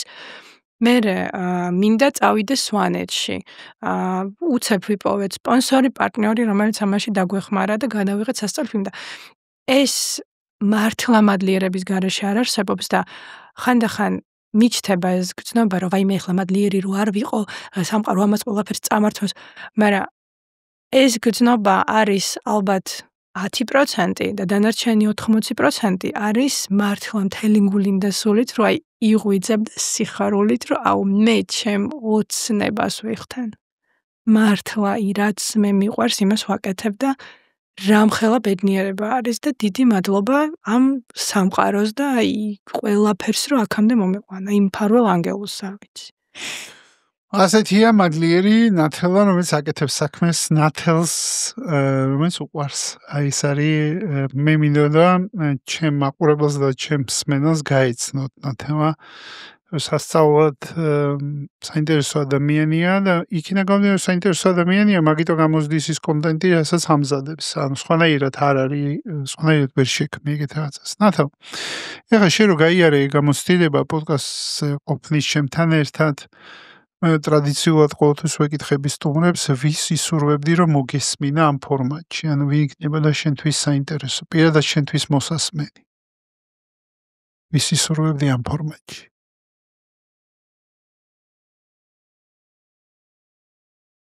როგორი რთული კითხვა. არის?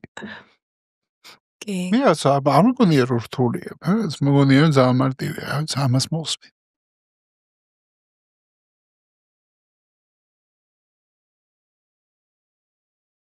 არ ვიცი. ეგეც პასუხი. იცი რა, სხვადასხვა შენ ვიცი რომ ძალიან კარგი ნეტვორკინგი აქვს და მე ძალიან ვისურვებდი შენ დახმარებასო და გვეხმარო რომ ქართულ წარმატებულ ადამიანებს მოდის ბიზნესშიო დავაინტერვიურო და მოვაყოლინო თავისი ამბავი ამ ფორმატში და მივცეთ ბიზნესს. შორის გამახსენდა. გეტყვი ახლა ერთ ძალიან საინტერესო წყვილს ალბათ. ნინი ჭანტურია და ლუკა ჩაგანავა არიან NS Studios დამფუძნებლები, არქიტექტორები. აკეთებენ სასწავლო პროექტებს, მათ შორის ილია ჭავჭავაძის სახლი ქუთაისში, მათი რენოვირებული არის და მე რო უყურებ ამ წყვილს მართლა მიხარია და მართლა მეამაყება, რომ ქართველები არიან, საქართველოდან არიან და რაღაცა თავის საქმეს მიყვებიან, თავის ხაზს აწყვებიან, თავის ესთეტიკა შექმნეს, თავისი ლაიფსტაილი აქვთ და აი მათთან საუბარი, აი ამ კუთხით და ამ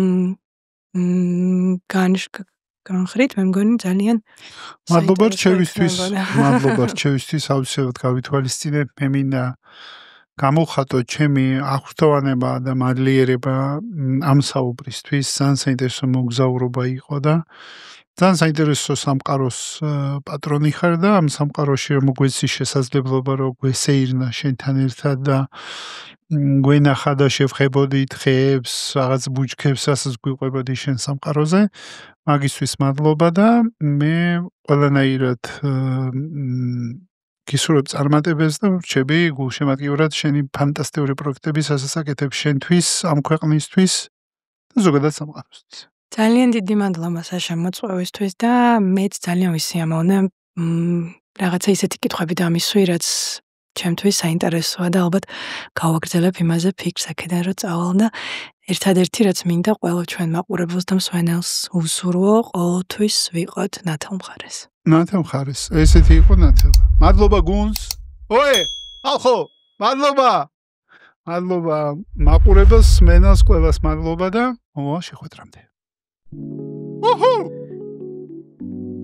გადაგვიღეთ ახლა ორი სურათი ესეთი დასვენებულ დაღლილები. აბა